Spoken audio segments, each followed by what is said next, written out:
Station. ESPN, WKTI, and WKTI HD Wisconsin's Milwaukee. radio Good station. Karma News Brands Radio, station. WTMJ, Milwaukee. This is the oldest rivalry in football. For a long time. It's mostly been tradition, history, and reminders of better days in Chicago.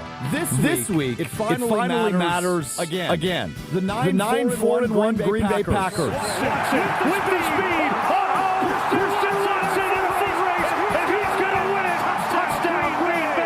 Visit the 10-4 Chicago Bears.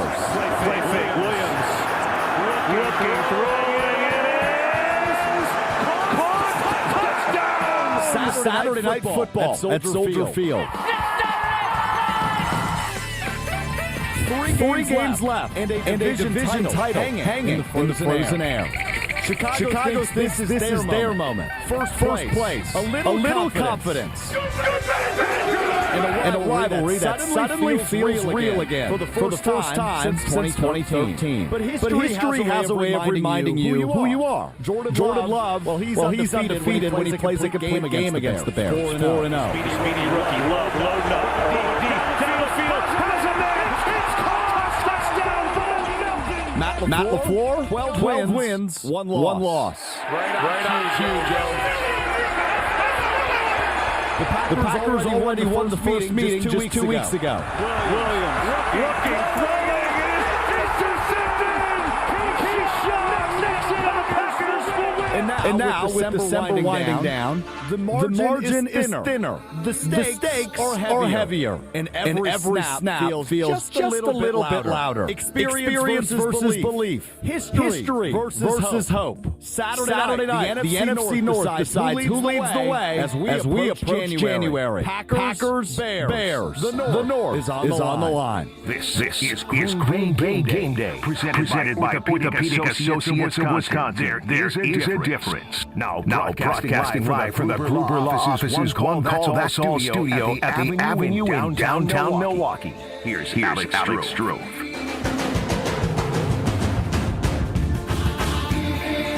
Green Bay Game Day live from Chicago. It is Saturday night. Alex Stroh, Gabe Knight, Super Bowl champion Brian Balaga, John Anderson with you. Well done by our birthday boy, executive producer Will Summers on the open there. This is a fun one, man. Once again, for the second time in 3 weeks, the winner of this game will be in sole possession of first place in the NFC North, which is very good. Very exciting. And a lot on the line today as the Packers play their first game without Micah Parsons after he tears his ACL last week in Denver. John's already giving me that look. I had to bring it up, John. Sorry. He's going to make the sob story. Have you never seen NFL? The next guy's got to play. If we get bogged down and, oh my gosh, Micah Parsons can't play, you might as well stay in the damn locker room.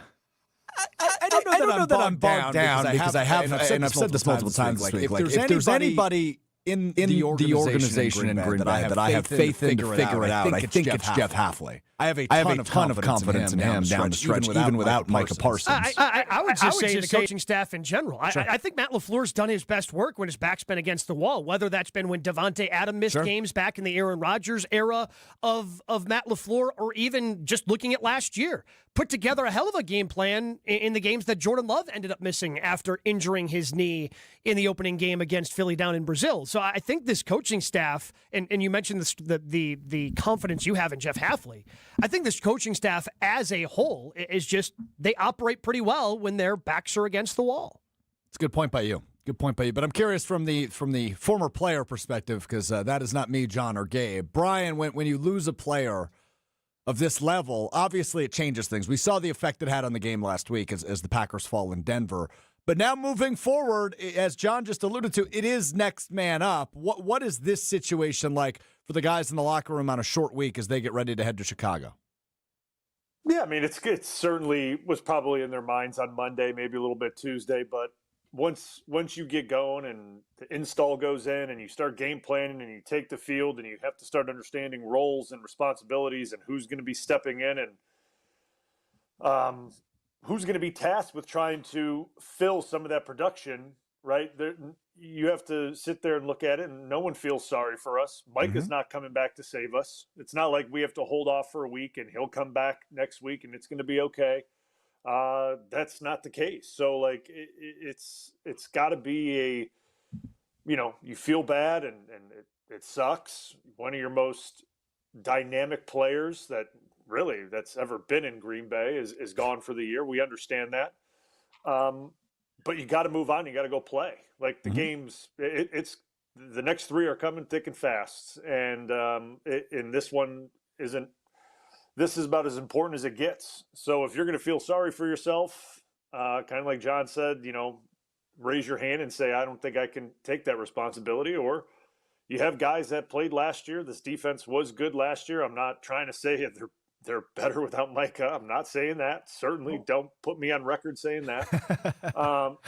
But they understand how this defense is supposed to be played. They understand their responsibilities. And you look no further than training camp to start how they were performing in training camp to get an idea of how this thing needs to look. Yeah. And that's what they have to lean back on. And it's going to be a group effort. It's a group effort. You can't just rely on Micah to create the pressure and the kind of the mayhem that he does play after play. It's got to be a group effort going forward. No, you're totally right about that. I'm looking forward to Jason Wilde, who will join us in the 5 o'clock hour from Soldier Field. He is in Chicago today. He will join us from Soldier Field beginning at 5 o'clock in the Jason Wilde hour. But his lead game day story over at channel3000.com is how they're, quote-unquote, dusting off the old playbook, because all preseason, as Brian just alluded to, all training camp, there was no Micah. They didn't know that Micah was going to be a part of this defense. There was a Kenny Clark. There was a Devontae Wyatt. There was an Evan Williams. But there was no Micah. So it's not like they haven't done this before, even this season, dating back to the preseason. So that at least can give you a little bit of hope as guys like Rashawn Gary, Lucas Van Ness, Kingsley Enagbare, and Brenton Cox Jr., who was activated from IR, look to wreak some havoc on the outside. But no Micah. Little scary for this defense going forward, but as you just talked about, Gabe, I do have faith in this coaching staff to make adjustments and figure something out. Yeah, and if just kind of taking a look at what the Bears like to do, they want to get Caleb Williams outside the pocket. That's by design. And trying to come up with a solution to that is going to be a challenge. Because how many times a couple of weeks ago did we see Micah Parsons be able to get out there, chase him down? Didn't lead to sacks, but it led to getting him to him getting rid of the football. And we know he wants to be able to hold on to that football to try to make those plays off schedule. It's what he's so good at. It's one of the skills that Caleb Williams possesses. So that's going to be something the Packers are going to have to come up with a different answer for, because before it was, oh, this guy's probably the most athletic freak on the field. He'll figure it out, to now you have to schematically figure that one out a little bit more. John Anderson, I want to go to you because this is something we talked about during the home version of this game 13 days ago. But it's just rare that there's meaningful football played in this rivalry in December. It's been a really long time, 12 years to be exact, the last meaningful football game that these two teams played in December. They've got two this year. This is fun, right? You enjoy the fact that this is fun again? Yeah, I like that they match up with this, right? Because they've gone through streaks, too, where very rarely have they both been good at the same time. You go back and look at the series dominance, right? The 80s Bears were plowed Green Bay to the point you thought it would be hopeless that they'd ever catch up in the all-time series. And then, the Favre turn on that thing, and now it's been literally 30 years the other way, how this has gone. So, yeah, I enjoy that both these teams are good. I know that gets me in trouble with some people. I just think it makes it more entertaining. I realize there's stuff at stake. One thing about this game, though, it seems with very few exceptions, I think of one time the Bears won like 63-7 or something in a meaningless game. They've always managed to hang around, even under. Think about the last three games they've played, even under Eberflus.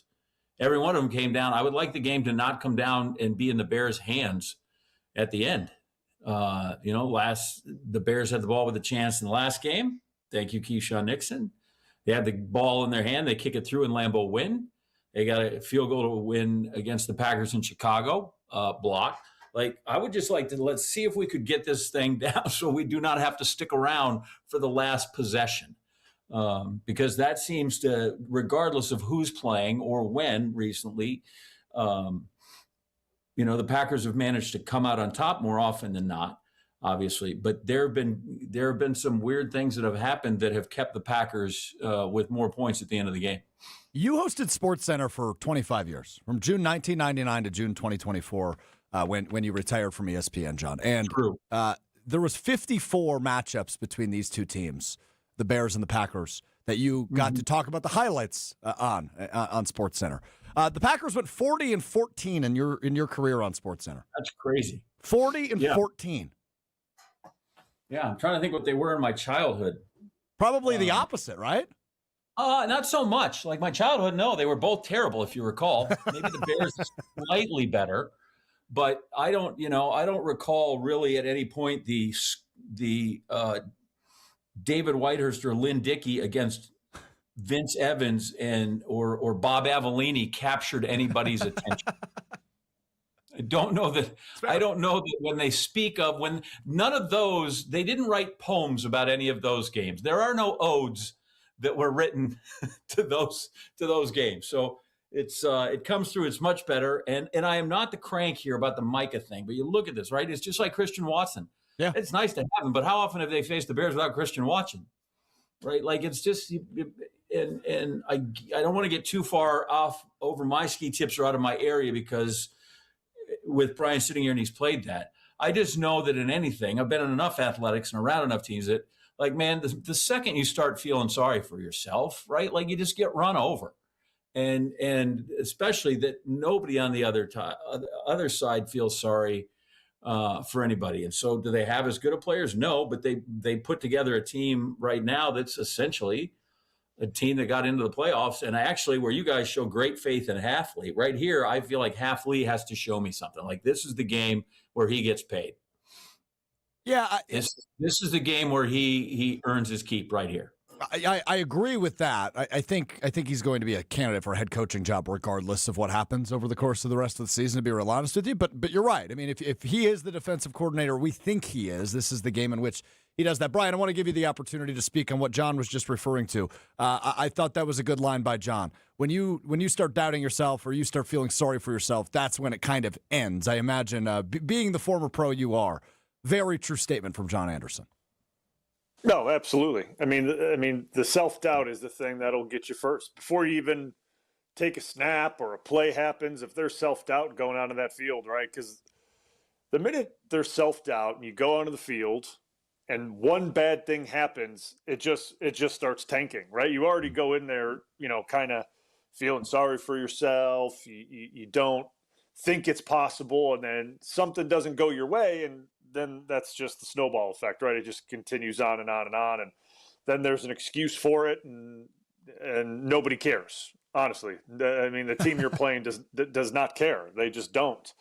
So the thing would be getting this defense, obviously, early in this, in this week of preparing for the Bears, just getting their minds right? Having Halfley, probably the mental gymnastics he did a little bit, getting guys' confidence was probably the biggest thing, right? It's not like they don't understand the defense, right? It's not like he's going to be installing a brand new scheme. That's not going to be the case. It's giving guys confidence that they can go out and execute the game plan, right? And without Micah being there, that's really the biggest thing is getting these guys confident that they can go out there and achieve what they need to do to help the team win. And that, to me, is – you talk about earning his keep, and these coaches they slave over these game plans, right? Like they're there all night. Like, I mean, they'll be there till 1 a.m, and on short weeks it's probably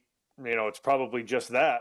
But the biggest thing they're doing is they're playing psychologists for these guys, right? And when there's major injuries like this, they're trying to make sure guys are in the right head frame that they can go and do their job and do it at a high level. No doubt. There's trying to get no doubt in these guys' minds that they're the right guy to go out there and do it. So to me, that we'll see if that's if they were successful in that this week, because like putting together some super duper game plan that's gonna win a game. I mean, okay, yes, there's X's and O's involved. Sure. I get it, and like keeping Caleb Williams in the pocket.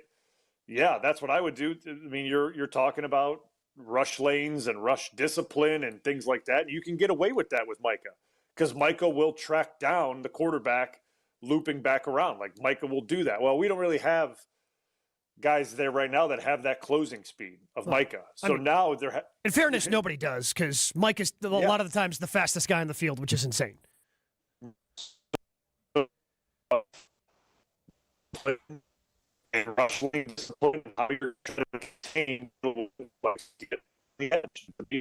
Uh-oh. We're getting a little bit of a connection issue with Brian, so I'm just going to read him this compliment while we attempt to reconnect. From Chris on YouTube at ESPN Milwaukee. Bulaga, you are the man. I agree with that. Up until the connection issues return. His fault. Oh, now we got him back. It's not his fault, the connection. Fault. I mean, he's not the one who installed the internet. He is the man. I agree. I'm not disagreeing. You said until the internet connection. It's not his fault. He didn't install the internet, he says. You don't know that. You don't know what Brian's capable of. Hey, Tito's Handmade Vodka. America's favorite vodka for a reason, distilled 6 times till it's just right. Tito's known for great vodka, giving back, and doing good for dogs. Distilled and bottled by 5th Generation Inc., Austin, Texas, 40% alcohol by volume. Savor responsibly. On the card, let's talk at text line 800-990-3776. Dick in downtown says, I have boots on the ground in Soldier Field. This place is scared. I like to hear that. 10 Packers questionable for this one against the Bears. A 7:20 kickoff tonight at the aforementioned Soldier Field. We'll dive into the injury report, what that looks like, what the Packers could look like with or without several key pieces. That's coming up next. It's Green Bay Game Day on ESPN Wisconsin, 620 WTMJ. More Green Bay Game Day coming up on ESPN Wisconsin at 620 WTMJ. Be our eyes on the road. See something out there that I should know about? Hi, Debbie. I just thought I'd let you know eastbound 94 has what looks like a pretty bad accident. Call me, Debbie Lazaga, on the WTMJ traffic tip line, 414-238-9329. Hi, Deb. It's Mark. 894 West. It's a parking lot. The drive affects you. Why not be part of it? Westbound 94, just west of 27th Street, 2-car crash. Give me a call, 414-238-9329. At every meeting, at every new beginning, at every celebration, we make better happen. At Cousin Subs, better is more than just a word. It's a promise we serve at every party. Our customizable party boxes, box lunches, party chips, and dozen cookie boxes offer the options you need to please any crowd. Whatever the occasion, we will never settle for being just good enough. Order on our mobile app or online at cousinsubs.com. Cousin Subs, we believe in better. Oh no, there's only seltzer left, and it's passionberry almond fruit? Who comes up with these? Kick the aluminum can to the curb and mix up a cocktail you actually want with Tito's. It tastes great, it's gluten-free, and it's available in a variety of sizes for your convenience. The flavor abilities are endless. Tito's Handmade Vodka, the official spirit of whatever you want to drink. Distilled and bottled by 5th Generation Inc., Austin, Texas. 40% alcohol by volume. Savor responsibly. When it comes to joint replacement, you want the best care available. The Orthopedic Surgery Center in Pewaukee is a leader in joint replacement, offering same-day surgery with advanced technology. Their team of experts specializes in knee, hip, and shoulder replacements, using the latest techniques to minimize pain and recovery time. The team at Orthopedic Associates of Wisconsin can get you back to what matters, living pain-free. Total joint replacement. There is a difference. Visit orthowisconsin.com. Recently, a seller that unfortunately ended up choosing another agent called me. She said she made a mistake, and what she was expressing to me sounded like she kind of was bullied into signing with him. Is it typical? Not always, but it will never happen when you hire a Century 21 Benefit Realty agent. I want our agents to be able to look in the mirror and say, I'd want to work with me. Not because they're good at saying what you want to hear or offer the lowest commission, but because of trust. Because if you're not feeling that from your agent, that's a problem. And I don't want that. At 1.9% on the listing side of your sale with our commission capped at $19,000, Century 21 Benefit Realty leads with a very fair and transparent commission structure with maximum marketing that can get your home sold fast and for the best price. And saving money matters, but working with someone who will tell you exactly what you need to know up front, that creates trust. And that matters too. This is Angela Calais with Century 21 Benefit Realty, benefit-realty.com, where you pay less for full service. Each office is independently owned and operated. This winter, upgrade your home and your savings with Exterior Pros and Baths. New windows, roofing, siding, or a stunning bath makeover. Get it done now and get $3,000 off your project. That's right, $3,000 back in your pocket during our biggest year-end blowout. Call 262-800-4274 or head to extpros.com. Don't wait. These holiday savings melt away fast. Exterior Pros and Baths. Your home upgraded for the holidays. When snowstorms hit and the roads turn slick. These slick roads are pretty brutal. When school closings start rolling in and traffic slows to a crawl. The snowfall closing schools in Kenosha. We've got the latest updates on forecasts and everything else you need to know during severe winter weather. Find Fleet Farm Storm Team alerts on air and online at WTMJ.com or on the WTMJ mobile app. Stay safe. Stay informed with WTMJ. By Orthopedic Associates of Wisconsin on ESPN Wisconsin and 620 WTMJ.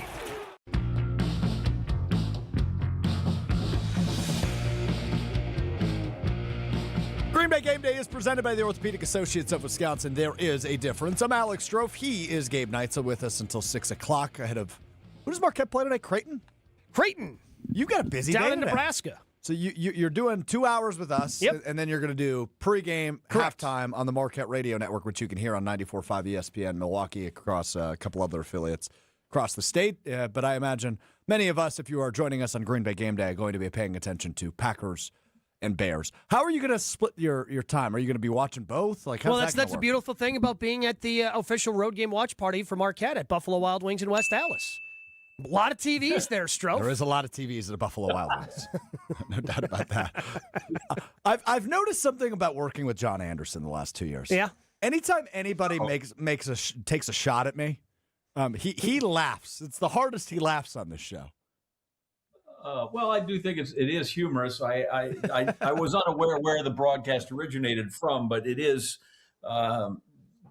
Anymore, you can do all kinds of things to watch. Picture-in-picture was invented 40 years ago. I feel like you can keep trying a couple of things is all I'm saying, right? I tell people why do you think people are paying billions of dollars for rights fees? Because it's the one thing you cannot time shift because you can see it all the time, right? Like even when you tell your friends, I'm not going to be able to see the Packer game, don't tell me anything, right? In 4 minutes, you know when they've scored. Yeah, that's true. It's impossible, but that's cool. Hopefully, Gabe, you can fight through and manage technology and figure out a way to see something that's happening. You guys are jerks. Lord. You guys are jerks. It's a moon landing. He's going to try to watch the game.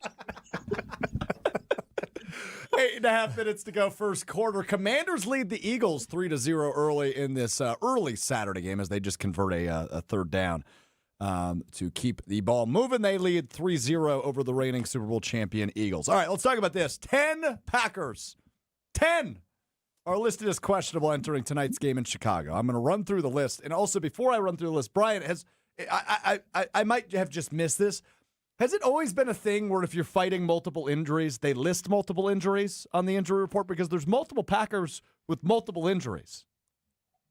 I think that's been a more recent thing where they list all of them now. Because back, it would just be one thing. Like you could have a bunch of things going on, but I think the rules have evolved of what you have to report on the injury list these days. I think that makes sense. But normally it's just been like a knee or shoulder or back, and now there's like knee, hip, ankle. Well, I was going to say, man, like you played offensive line. So by week 16, which is the week we're in, you probably had what? A knee, a back, a shoulder. Just the injury, it's underneath injury, it just says yes. Right. Yeah, exactly. Yes. Questionable. Yes.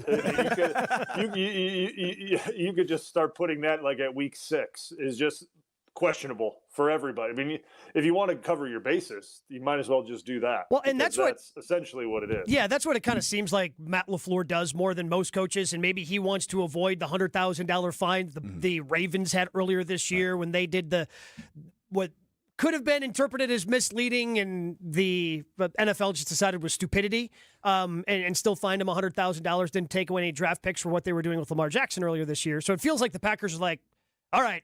If you stubbed your toe last night, we're putting you on the injury report. All right, I'm going to run through the list. I believe Tom Brady is still on the injury report with a bad shoulder. That he's been gone 5 years.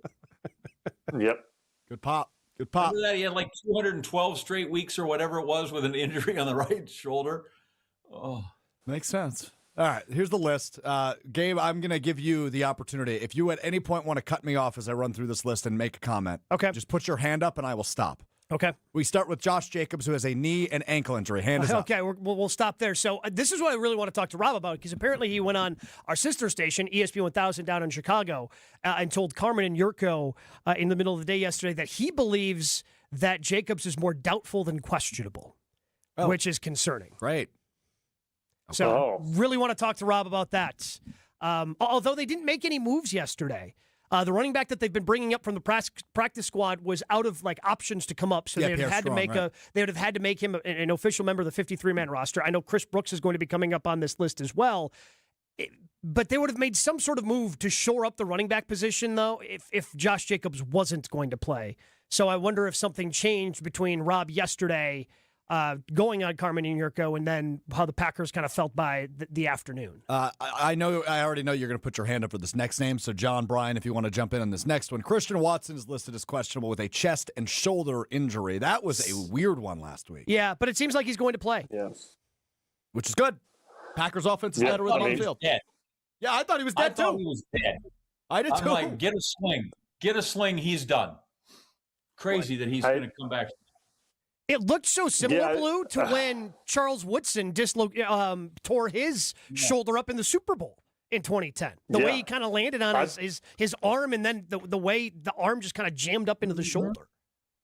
Yeah, I thought it was collarbone. Right when he landed, I thought it was AC joint or collarbone, but hey, glad it's not. Yeah, so I agree. That was the initial thought for me. And then it was designated as a chest injury. And I'm no doctor, and I'm aware the collarbone is connected to the chest, but it's typically listed as a shoulder injury when you hurt a collarbone. That's just typically what the designation is. That's what it was for Jaden Reed earlier in the year. So when it was designated as a chest injury, I went, strange. And then the report comes out that he was in a Denver hospital checking if his lung got popped effectively. And luckily he was able to fly home with the team, and sounds like he's going to play today for Green Bay. Zach Thomas next on this list. Back knee.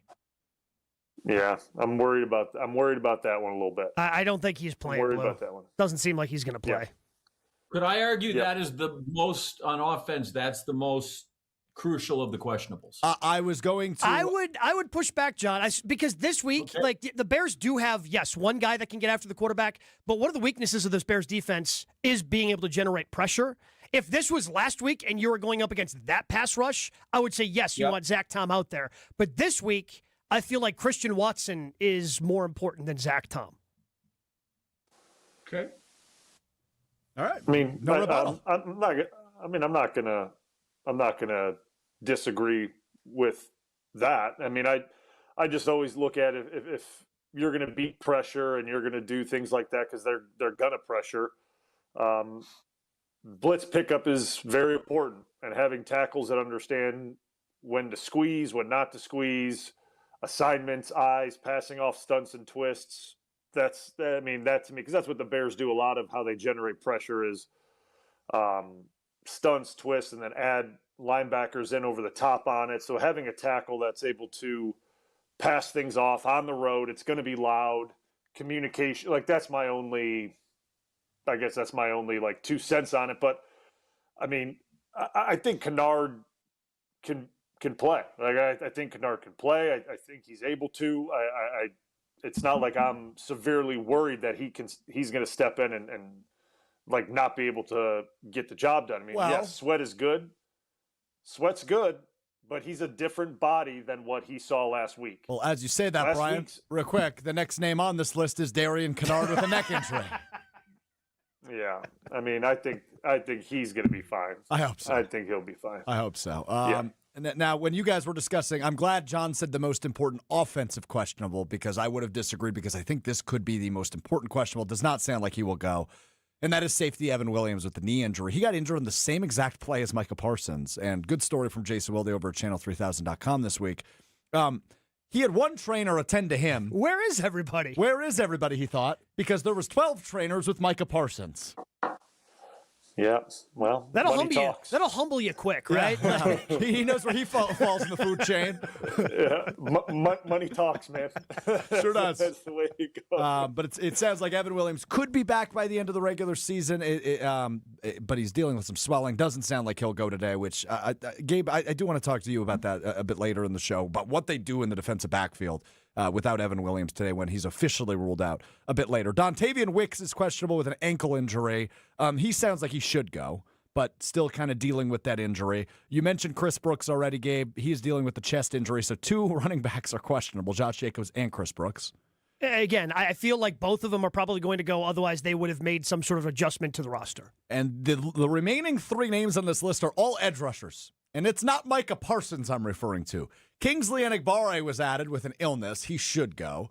Brenton Cox was reactivated from IR, but is still questionable with the groin injury he suffered back in week 1 against the Lions. And then Colin Oliver, the rookie mid-round pick, who was put on IR prior to the preseason with a hamstring injury, is also listed as questionable. He has not seen any game action, preseason or regular season, for the Packers in the NFL yet. But Oliver was not activated to the roster yesterday, so he's not going to be eligible to play. So he's not on the 53. Don't have to worry about Oliver. Okay, so Kingsley Enagbare, Brenton Cox are the 2 you should keep an eye on, though. But it seems like Enagbare should go. Cox, I'm not really sure what to expect with him after he was activated yesterday. Yeah, he was elevated. My guess is that he's going to be good to go. Okay, great. I mean, it's good to get some help after you lose Micah Parsons. Some depth, at least, right? I mean, you're obviously going to see the lion's share of the snaps go to the top 3 in Rashawn Gary, Lucas Van Ness, and Kingsley Enagbare, assuming he plays with the illness. But good to get some depth there after you lose a key piece like Micah Parsons. And they've been bringing Van Ness along slowly because of the foot injury. It's not like he played, even after the injury, a ton of snaps last week after Micah Parsons went down.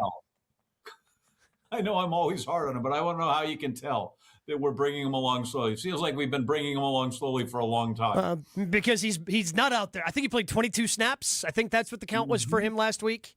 I think it was 22. So yeah, I know. Well, there you have it. Williams' thing, I think, is damaging more in that because I don't know that he's terrific in pass coverage, but I like how he sticks his nose in there in the running game, and as much as the Bears want to run it, I think that Evan Williams becomes a key piece. I think he's become my favorite Packer. I'm curious to see what they do there, because if Evan Williams got hurt last year, Javon Bullard would have been the guy that slides over. But Bullard has just been the slot guy basically all season long. I don't know how much he's worked with the safeties at that specific position. So I don't know if they slide him back there, just go with Zane Anderson, what they do at the safety position. Because if you put Bullard back there, you could put Hobbs in the slot, because that's where he did most of his work when he was with the Raiders previous to coming to the Packers. Yeah, but I don't think they've given up on Nate Hobbs by any means, but I don't think he's on the team next year. How's that for a line? They haven't given up, but he's not going to be here. They're going to give up. I don't know that they have yet. Okay. Someone's given up on him. I just don't know if they're in a position to make personnel decisions with the Green Bay Packers. But he does have a microphone, and he can say it on ESPN Wisconsin and 620 WTMJ. That we know for a fact. Hey, if you're heading up to Green Bay anytime soon, maybe next weekend for the Ravens game, make a quick stop at Higher Love Cannabis Company just over the border in Menominee, Michigan, less than an hour north of Green Bay. Award-winning, locally owned, organically grown, the best in the Midwest. Visit findhigherlove.com/CBD for more information. Our buddy Rob Domofsky just arrived at Soldier Field. We will talk with him live from Chicago coming up next. And we're going to give Gabe the first question because he's been itching to talk to him about Josh Jacobs. Gabe asks Rob Domofsky about Josh Jacobs. That's next on Green Bay Game Day. We're back with Green Bay Game Day after this on ESPN Wisconsin at 620 WTMJ. Hey, it's your friend John McGivern. In a world full of chaos, I'm grateful for a health plan that has my back. Network Health is so reliable and trustworthy, they always put me and over 126,000 members first. It's just what they do and what they've always done for over 41 years. Call 833-7-NETWORK today. HMO and POS plans underwritten by Network Health Plan. Compensation has been provided for using this endorsement of Network Health. Put a little wow in your winter at the 31st Annual Lake Geneva Winterfest and America's Snow Sculpting Invitational, January 28th through February 1st. Watch 15 top teams create breathtaking masterpieces in snow right before your very eyes. Enjoy bonfires on the beach, a kids' play area, live entertainment, and a sparkling downtown ice sculpture walk. Plan your Winterfest getaway at visitlakeggeneva.com. Lake Geneva, where it's always been the place for winter magic. Are you looking for reliable transportation this holiday season? I've got you covered. Hey, it's Jen Latta from ESPN Milwaukee. With holiday parties, family gatherings, and year-end events on the horizon, I trust Accutrans Group to handle all my private transportation needs. Whether it's a corporate function or a festive celebration, Accutrans gets me there safely and on time. As a veteran-owned business, they pride themselves on top-notch service that you can count on. Booking is easy, stress-free, and reliable. Just visit AccuTransGroup.com to reserve your holiday ride today. That's AccuTransGroup.com. Before you go looking for an area rug that you'll have to settle for because you think that the one you really want will be out of your budget, come to Design Exchange, where you'll find a formidable selection of Oriental, Persian, and other wool area rug choices at 25 to 70% off retail. This is Katie with Design Exchange, where discerning buyers with discriminating tastes come to find premium home decor on consignment at a value. Design Exchange in Heartland and Pewaukee. Design Exchange. If you're trying to find really good, high-end, distinctive furniture, the kind they just don't make anymore, then come to Design Exchange. But you better get here quickly, because the best furniture we take in on consignment doesn't usually last long. It may be vintage, it may have once been out of your range, but now you'll find it's priced right. This is Katie with Design Exchange, where discerning buyers with discriminating tastes come to find premium home decor at a value. Design Exchange. The president of James Imaging Systems, Tom Tegeter. As I reflect on the 2025 performance of the James Imaging Systems team, I'm inspired by their power of action, reliable follow-through, and ability to consistently connect with our clients. So thank you for helping our clients grow, profit, and thrive. In addition, I'm humbled by the trust our clients place in the James Imaging Systems expertise to help them succeed, now and in the years to come. As your local business technology partner, I extend my appreciation and gratitude for your ongoing loyalty. Looking forward, I feel that as individuals and as a community, if we display the power of positive action and authentically strive to find common ground, then our local communities will be stronger and our family connections will be secure and enduring. To everyone, Merry Christmas, Happy New Year, and God bless America. James Imaging Systems, your local business technology partner. Be our eyes on the road. See something out there that I should know about? Hi, Debbie. I just thought I'd let you know eastbound 94 has what looks like a pretty bad accident. Call me, Debbie Lazaga, on the WTMJ traffic tip line, 414-238-9329. Hi, Deb. It's Mark. 894 West. It's a parking lot. The drive affects you. Why not be part of it? Westbound 94, just west of 27th Street, two-car crash. Give me a call, 414-238-9329. Welcome back to Green Bay Game Day, presented by Orthopedic Associates of Wisconsin on ESPN Wisconsin and 620 WTMJ.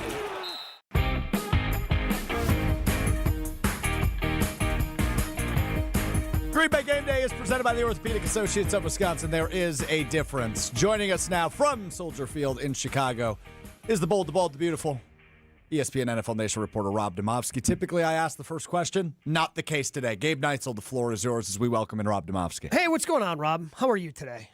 I'm good, Gabe. How are you? Well, I think it's going to depend upon how you answer this question, bud, if I'm being real honest. So yesterday, let me guess. You want to know if Josh Jacobs? Correct. Yeah. So you went on Carmen and Yurko yesterday, and you said he was doubtful more than questionable.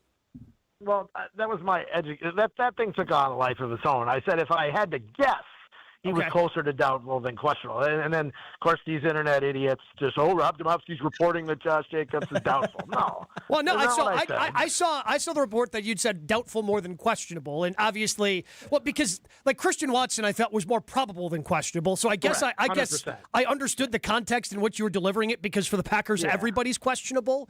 But it did bring up a little bit of concern that maybe the knee is a little worse than I anticipated. Well, I'll start by saying I do not know whether he's playing or not. I just traffic was a little bad. Just got into the stadium. Haven't had a chance to talk to anybody. But I'm just going off of what I saw during the week. And look, he didn't practice at all. And on what day is today? Saturday. On Thursday, he still was limping through the locker room. That's the last day we had access to players. So it just, he just questionable can be different. Depending on the player. Like Christian Watson looked really good, practiced, talked like he was going to play. Josh Jacobs was limping around and said, I don't know if I'm going to play. Now, I can tell you this, Gabe, he's going to try because he's Josh Jacobs and he's tough. And he's only missed one game since he's been here in 2 years. But I'm sure they know by now. I just, unfortunately, have not been able to discern that information. ESPN NFL Nation reporter covering the Packers, our buddy Rob Domofsky, is with us here on Green Bay Game Day. The Christian Watson situation, we were just discussing this, Rob, is fascinating, right? It looked like a collarbone or something bad in the shoulder, was designated as a chest. Then they thought it was a lung. He flies back with the team, and now it sounds like he's going to play. What a wicked week for him. Yeah, and the only thing I saw him have on his shoulder was a little bit of that cryo tape or whatever you call it. Like it's supposed to, I think, just increase like blood flow or something. But like he looked totally fine. I mean, totally fine. And he was talking like there was absolutely zero doubt that he would play. So, I guess anytime, the Packers, anytime a guy doesn't finish the game, they're going to list him as questionable the next week. Like that's just the way they do it. So, but yeah, I mean, like, first you're right, collarbone. Then I thought, oh boy, did he puncture a lung? When you hear hospital, right? Yeah. Like, that's what you thought as well. They wanted to check and make sure he hadn't dislocated his ribs, which then could lead to a lung issue. And you don't want to have a lung issue at 35,000 feet in an airplane. So, but it's crazy because you thought, okay, boy, he's done for the year. What Parsons has done for the year, and obviously it turned out, only one of those two things was correct. John Anderson. Well, you said you got there late. I want to know, are you in Arlington Heights or are you in Indiana? Gary, Indiana? Where the hell are you? Yeah. Well, I drove to Arlington International Racecourse because I thought that's where the game was, but then I drove to Gary, thought that's where the game was, and I settled back on Soldier Field. I know this is a They're part from They're the not game. going to Indiana. They are not going to Indiana. But come on. I want to tap into your roots there. It's a little off game day for now, but just the thought on what's happening there with Chicago, because the idea of the Packers playing the Michigan City Bears or whatever, what a mess they've got there. Yeah, and I mean, I grew up in Arlington Heights. I used to go to the racetrack when I was a kid. That is not a great location for an NFL stadium where there's going to be 70,000 people there. It's not. It would not be good. I just like the Chicago Park District owns Soldier Field, right? Which means the city of Chicago owns Soldier Field, and they've never handled it right. I mean, they don't handle the field right here. They didn't handle the rebuild right here when they renovated in, 2003 or whenever it was. They're going to end up playing somewhere in the city of Chicago, and it wouldn't surprise me if it's right near this location. It just makes too much sense. But then again, they don't seem to do the things that make sense, so who knows? That's Chicago Bears 101. Go ahead, Brian. Yep. Rob, how you doing, man? I'm good, thanks. How are you, Brian? I'm great. Did you go anywhere good to eat last night? I always got to ask when you're in these big cities. I always got to ask. So I had Giordano's pizza last night. Now I will say this: I am a Lou Malnati's guy through and through, but the Giordano's was close to the hotel, and so I figured, well, let's give it a shot, and I liked it. It's different though. It's like they're both pizza. But it's like, if they're saying they're both steak, one's a tenderloin and one's a strip. Like they're a completely different type of thing. So I'm not going to say one's better than the other, but I enjoy Lou Malnati's better, but I'm glad I tried Giordano's. Oh, it's good. I'm right there with you. I'm kind of a Lou Malnati's guy myself. I mean, that's just me. But regardless, so if Zach Tom can't go, which it kind of sounds that way, is Kennard going to be fine to play, or is his neck, is that severe too, I guess is my question. Yeah, I don't know if his injury is an issue, but I sort of get the feeling that they might give Jordan Morgan a shot there. And I can't tell you why. I don't know why. We don't get to see 11 on 11, but just the way they were doing individual drills in practice, just I don't know. It just made me. He was working at right tackle as best you can tell in individual drills, because they split up the line and they go 3 guys over here, 3 guys over there to get drill work done, twice at a time. But I mean, Jordan Morgan appeared to be playing right tackle in the drill. So I wonder if that's the way they're going, regardless of Darian Kinnard's situation. Oh. Okay. Or could it be a rotation? Which I mean, please stop. Please no. Please no. Pick one. Rob, pick one. I mean, read the rules. Read the rules. Wow. Yeah, I would go with Kinnard, but that's just me, and maybe they will. But I just something looked a little suspicious, I guess I will say, when it came to Jordan Morgan. All right, we'll have to keep an eye on that. One of the players that I felt really stepped up last week, Rob, was Matthew Golden. And with Micah Parsons out, we know the defense is going to look different. Defense isn't going to be as good without Micah, and I think a lot of this falls on the offense. You're probably going to have to score a few more points and not let some opportunities slip through. Is he someone that can really, over these next 3 games, be someone that's featured the way they kind of started to ramp up Christian Watson once he came back? Well, and you know what, Gabe? The quarterback brought him up in this sense this week. He said he probably hasn't gotten the ball as much as he thought he would, and we probably haven't gotten him the ball this season as much as we should have.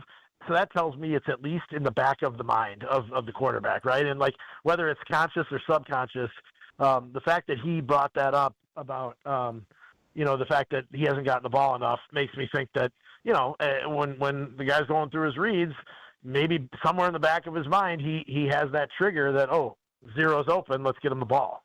So I think it would be a good way to go. I think it would be interesting. I think, given what you said about, the types of games and the way they're going to have to win games, they can't have 3 and outs and then let the defense go on the field for 15 plays and then have another 3 and out and send the defense right back out there. So they do need to figure that out. And I think that, it didn't hurt them. It didn't cost them the game the last time around, but it did hurt them in terms of those quick 3 and outs followed by long Chicago drives. Rob Domofsky is with us here on Green Bay Game Day. He is the ESPN NFL Nation reporter covering the Packers back at his old stomping grounds of Illinois. You tweeted this yesterday, Rob, that the Packers getting some pass rush help in defensive lineman Brenton Cox Jr., who was activated off injury reserve since his groin injury in Week 1 against Detroit. I assume that means, A, he's going to play, but B, how much workload do you expect for him as he makes his plays in his first football game since early September? Yeah, he's been practicing for a couple of weeks, Alex, so I do think, he should be able to go. And like, look, those edge guys, especially a pass rush specialist, they don't play 50 snaps anyway, right? Like a guy who's a backup edge rusher. So I do think, he can handle his normal workload, which, I mean, what's the most snaps he's ever played? Probably 35 or 40, maybe. Yeah. And look, I mean, he's a fresh guy. He has shown in the past some ability to get to the quarterback. And I mean, he's been here for, is this 3 years now for a reason? Yeah. I mean, he's been here for a reason. They think he can play, and he has shown flashes of being able to play. So I think that's, I know he was hurt, but he's also fresh, if that makes sense. So assuming he's healthy and the groin injury doesn't bother him anymore, this is a guy who's, basically coming out of training camp ready to go for the start of the season, because the season basically is starting now. So I wouldn't be surprised to see him make an impact today if he gets an opportunity, which I think he will. Real quick before we go back to John Anderson, Lucas Van Ness, I think it was something like 22 snaps last week. Is he still kind of slowly working his way back? Yeah, and I can tell you this, even after the last game, which he appeared to get through without having a setback, he was still in a boot after the game. So they're clearly still trying to keep, but it's preventative at this point. I mean, it's trying to make it so it doesn't get any worse. You can wear a boot and still play, but that just tells you that it's still there, right? Like that this is not something that has gone away and he's completely in the clear. I have thoughts on that too, but I'm going to let him go because that's just going to sound like I'm piling on him. While I refuse to bemoan the loss of Micah Parsons, I'm curious if you have any insight on why he has not had surgery when Mahomes was on the table Sunday night. Yeah. Do we know what the thought is there? Yeah, I mean, from what somebody told me, Mahomes has it's a bad one. Like there's more going. I know they reported. Yeah, I know they reported ACL, LCL, but look, I've been around this thing long enough to know that when you do surgery right away, like either before you leave the city or as soon as you get back, there's some serious stuff going on. And the Packers typically don't do ACL surgeries right away. Brian, I'm assuming you waited till a few days to get yours. They like to either prehab it or let the swelling go down. And I don't know that he hasn't had it by the end of the week. He may have had it by the end of this week. I don't know that for sure. And I don't know who's doing it. But I think it's comparing apples to oranges there. I've never, ever heard of a guy with a standard ACL tear have it done the next day. There has to be something going on there. Brian? Yeah. My only experience was my second one. I did it. I mean, I tore it on, what was that? I think it was a Sunday game. Family night. It was Sunday. Yeah. Oh, no. Family night was the first one? Second one. Yeah, family night was the first one. Yeah. The second one, though, I think I might have bullied Doc McKenzie into it. But I told him, I told McKenzie, we're doing this on Wednesday. And he looked at me, he's like, are you kidding me? I'm like, I'm doing it on Wednesday. And I got it done on Wednesday, but I didn't have any swelling in mine. Yeah. Mine was it was not bad at all. It was just the ACL and no swelling, but I might have bullied him into that a little bit. Yeah, I don't think this is unusual. If he hasn't had the surgery yet, I don't think it's unusual. I think the Mahomes thing was way, way out of the norm. Yeah, I've never heard of the day after. I can be honest. It will be interesting It will be interesting since they both did it on the same day, just to follow their rehab and who gets back to practice first, and literally the same day. So that'll be. This isn't the right word. It'll be fun to watch, not because it's fun that anybody got hurt, but it'll be an interesting thing to sort of study as we go through the off season. Who's more of a freak athlete, Patrick Mahomes or Micah Parsons? That's next on Green Bay Game Day. Rob, we'll get you out of here on this. I asked you the same question 2 weeks ago, but it's fun to see this rivalry mean something at the end of December. What do you make of this one? Week 16, winner will be in sole possession of first place to the NFC North.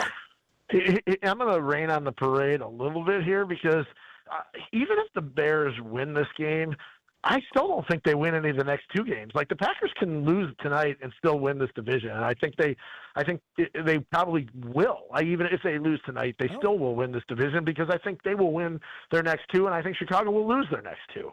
But I don't want to take away from the fun of tonight because someone's going to walk out of here feeling really, really good about themselves, and I do think the winner is in a good position, but it's not the end position, and that's really all that matters. I don't think you saying virtually you're guaranteeing the Packers win the division is raining on anybody's parade, Rob. I don't think that's what you just did. Rob, we appreciate the time as always. Enjoy Chicago. Enjoy the game tonight, and we'll be talking to you at least a little bit this week across our shows in ESPN Wisconsin. But I don't know that I'll talk to you. So Merry Christmas. Have a great week, and we'll talk to you next week. You guys have a great holiday and enjoy. He's the best. Rob Demovsky. Thanks, buddy. Now, we have to look at our hero of the game. Who's going to step up for the Packers? There's a lot of opportunity to do that today, man. As we roll through that injury report, who is going to step up? We will take a look at our Network Health hero of the game. That is coming up next on Green Bay Game Day. Stay right here. Green Bay Game Day will be right back on ESPN Wisconsin and 620 WTMJ. Homer here for Window Nation's end of the year sale. It's cold here in Milwaukee, and if you've been thinking about new windows, it's good you waited, because during Window Nation's end of the year sale, get 50% off, plus you could get 0% interest for 5 years. On windows that stop the cold wintry drafts, seal out moisture, and so energy efficient, you'll save money on your utility bills. Installed in 1 day. Lifetime warranty and an A+ rating from the Better Business Bureau. Sale ends soon. Don't miss out on big savings. WindowNation.com to get started. Looking for a new car, truck, or SUV? Now is the time to buy, because Ewald Automotive Group's year-end sale is here. We're saying yes to the lowest prices of the year on over 1,500 new and pre-owned vehicles. Yes to 0% financing. Yes to maximum trade values. And yes to no payments until 2026. Ewald's year-end sale. Now through year-end. Go to EwaldAuto.com. to approved credit on select models. Interest accrues from date of purchase. Expires month end. The holidays are the perfect time to thank the people who make your business shine. At Alpha Custom Apparel, we help you create custom gifts and branded apparel that show true appreciation. Whether it's polished polos for your sales team, cozy quarter zips for employees, or thoughtful giveaways for your best clients, we make it easy with fast turnaround, creative options, and Midwest service you can count on. This season, give gifts that build pride and strengthen relationships long after the holidays are over. Visit alphacustomapparel.com and start your holiday gifting today. My husband's an animal in bed. Well, you know. Not in the fun way. Think warthog. With a chainsaw. Snoring and sleep apnea affect over 90 million people, and 1 out of 4 couples sleep in separate rooms. Advent can help. We've been Milwaukee's one-stop solution for nasal congestion, snoring, and sleep apnea for over 20 years. Unlike many other practices, we focus exclusively on these conditions, so you get comprehensive care under one roof. Advent's unique approach can help you breathe and sleep better, and many avoid a CPAP. Plus, most insurance is accepted for our effective 20-minute in-office treatments. Hey, the only animal you want in your bed is your dog. Advent. Sleep better. Sleep together. Learn how you can improve your life at adventknows.com. Experience hot gaming action and a relaxing spa day. Your perfect winter getaway at the island. Book a stay and float package to get both a standard room and a rejuvenating 60-minute float pod therapy session for less than $100. Complement your stay with an elevated dining experience at Horizon Steakhouse, followed by an evening of comedy in Club 41. The Island Resort and Casino's stay and float package runs through February. Call 800-682-6040 to book yours today. Certain days and restrictions apply. Hey, it's WTMJ's Greg Matzik here for Flanner's Home Entertainment. Does the audio and video system in your home need an upgrade? Well, Flanner's has all the solutions and the installation experts to simplify and upgrade your home entertainment experience. Forget about the impersonable big box stores and risky online purchases. You go with locally owned Flanner's, where quality service, the best brands, and guaranteed best price remain top priorities. Stop by Flanner's in West Dallas, Grafton, or at Flanners.com. Sound advice at the best price. Just press play. Point taken with Scafidi and Bry. Over time, the costs don't stop going up. And you've frozen the ability to capture that. You're going to penalize the taxpayers. The prices for everything goes up, and that doesn't happen in a vacuum. It doesn't happen for if your stuff is more expensive or every business's stuff is more expensive, the same line items for a school are going to be more expensive. Where is the money going to come from? I know people hate taxes. I get it. But ultimately, how are we going to pay for these things? Weekdays from 10 to noon on WTMJ. WTMJ, W277CV, and WKTI HD2 Milwaukee from the Annex Wealth Management Studios. This is News Radio WTMJ, a Good Karma brand station.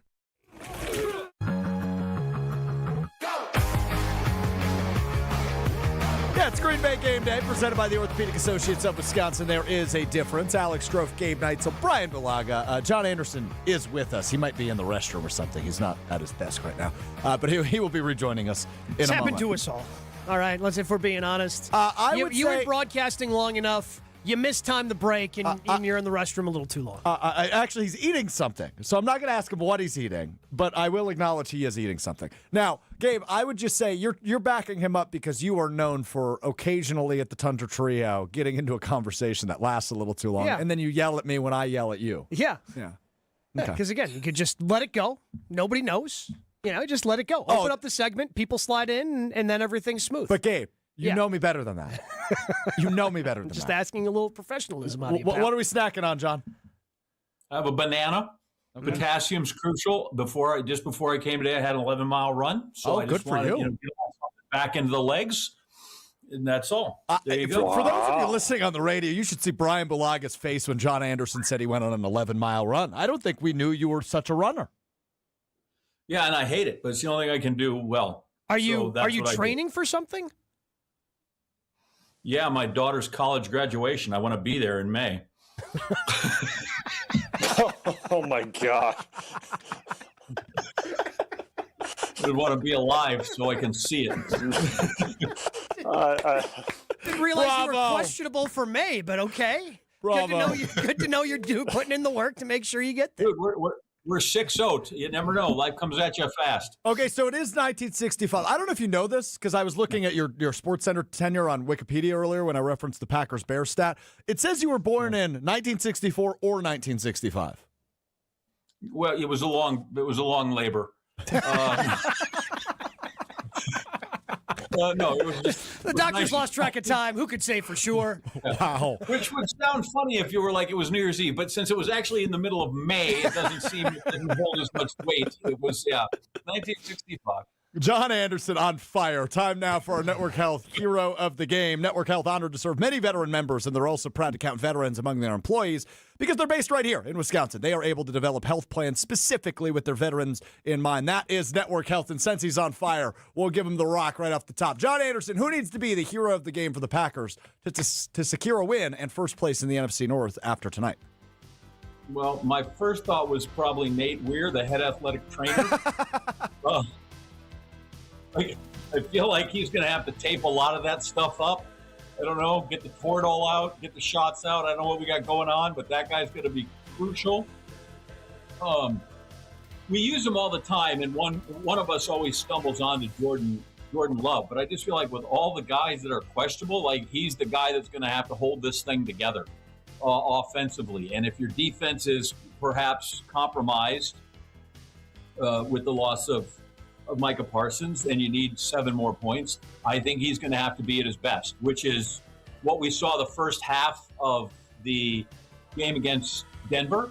Like if I could see that guy again for all 4 quarters, that would be outstanding. Which goes to a larger point, I think, and we can make this later, but the team has got to stay composed because I thought last week when things got sideways, they lost their minds. And so hopefully that's the first thing is that they keep their composure here during some adversity. But I feel like more than ever tonight, Jordan Love's kind of got to take the reins of this thing and get it home. I like that pick a lot and good insight there from John Anderson. Let's go to the Super Bowl champion. Blue, who needs to be your Network Health hero of the game? For me, I'm going to go with Rashawn Gary, right? Like this is your time, right? Like this is it. Mike is not there. There's been a lot of talk about his production and this and that. And to me, this is his time to step up and make a real big impact. Whether that's sacks, whether that's pressure, whatever it may be, like this is the game that, hey, I mean, I know a lot of people say he's one of the highest paid DN. Like that's all great. Like that's fine, whatever. But it's about like Micah was there. He was the guy. Now you're the guy. You're the next guy. Like, and to me, this could be a big game for him, and he plays well in this one. Big confidence booster going into the real heart of this season, right? That's last few and the playoffs, obviously. Yeah, he's spot on there. Gabe Neitzel. Maybe it's just because he's stepping out on the field and he's going to be a hero just by doing that, but I'm looking at Josh Jacobs. And Rob had mentioned it a couple of times. I'm sure Jason's going to mention it a couple of times when he joins us here shortly. The Packers had too many quick drives, 3 and outs in the second half last time they played the Bears, and that allowed the Bears to go on these long drives. Chicago's going to look to replicate that. They want to run the football. The Packers are going to have to run the football too. Stay out of those 3rd and long situations and be able to have those more 3rd and manageables. And that's going to come down to Josh Jacobs running the ball efficiently when his number's called on 1st and 2nd down. If he plays as good as he did, and eventually they had to go away from him last week because they ended up falling down, so they had to start throwing the ball a little bit more. Obviously, they were trying to limit him the best that they could, even though he had his longest touchdown run of the year last week against Denver. It's going to come down a lot to Josh Jacobs. If he can be an effective runner against one of the worst rushing defenses in the league. I mean, they are in the bottom 3rd in terms of yards per carry. If he can be efficient, keeping the Packers in manageable 3rd down situations, avoid those 3 and outs, the Packers offense is going to be a really good spot. I totally agree. I said it at the top of the show. I will stand by this probably throughout the remainder of the season. As this might be the last couple of games we get with him as the defensive coordinator. That's Jeff Hafley.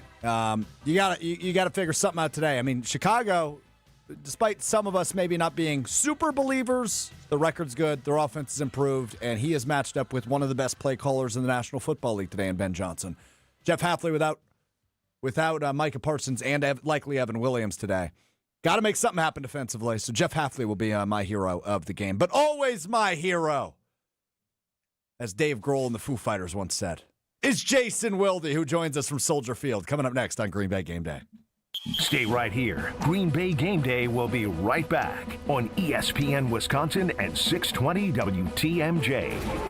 Hey Wisconsin, it's football season and that means it's time to break out the Bandito with El Bandito Yankee, the official tequila of game day. 100% Blue Weber agave, all natural and so smooth it's criminal. Try the award-winning Blanco, Reposado, and Yeho in the new high-proof Plata 47. Ask for El Bandito Yankee at your favorite bar or restaurant and buy it today at Woodman's and Festival Foods. And for tailgates, recipes, and more places for purchase, go to elbanditoyankee.com.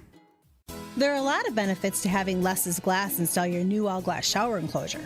The first of them is that when you have Less's Glass on your job, you can be assured that our nearly 40 years of experience is going to leave you satisfied. There are a few companies out there as seasoned as ours is, and that really matters. As for the benefits of an all-glass shower enclosure, we're talking about an investment that lasts, that will add a whole new dimension to your bathroom. And the clean-cut lines of a frameless all-glass shower enclosure really make your bathroom color choices pop against the brightness of the glass. And with virtually no metal framework, maintenance is easy.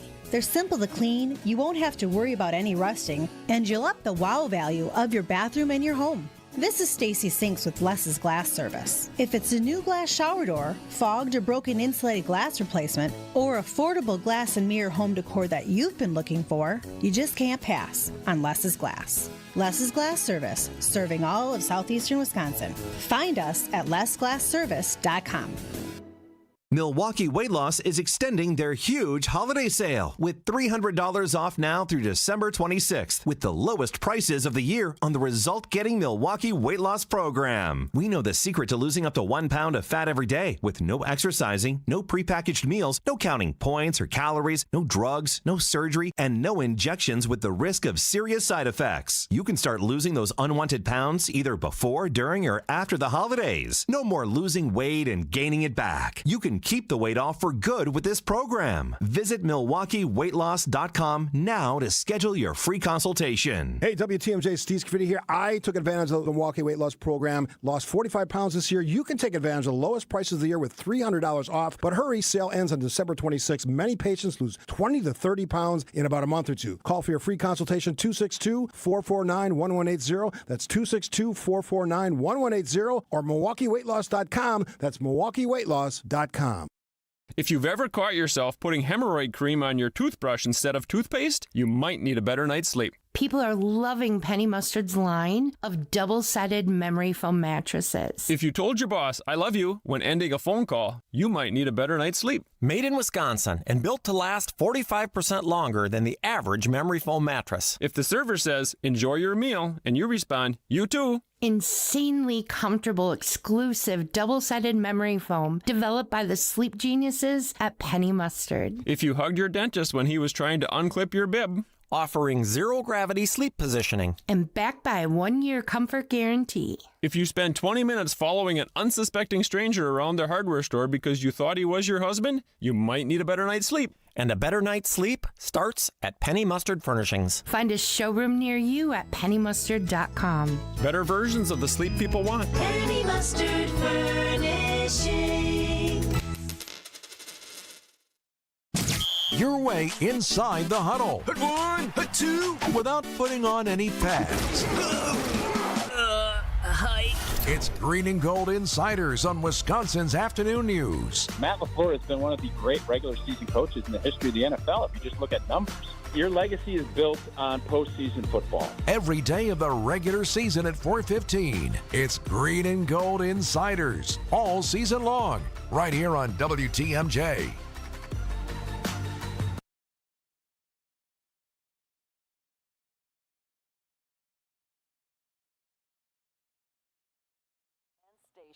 This is the oldest rivalry in football. For a long time, it's mostly been tradition, history, and reminders of better days in Chicago. This week, it finally matters again. The 9-4-1 Green Bay Packers. Watson with the speed. Uh-oh! Christian Watson in a foot race, and he's going to win it. Touchdown, Green Bay. Visit the 10-4 Chicago Bears. Play fake. Williams looking, throwing. It is caught. Saturday Night Football at Soldier Field. 3 games left and a division title hanging in the frozen air. Chicago thinks this is their moment. First place, a little confidence, and a rivalry that suddenly feels real again for the first time since 2013. But history has a way of reminding you who you are. Jordan Love, well, he's undefeated when he plays a complete game against the Bears, 4-0.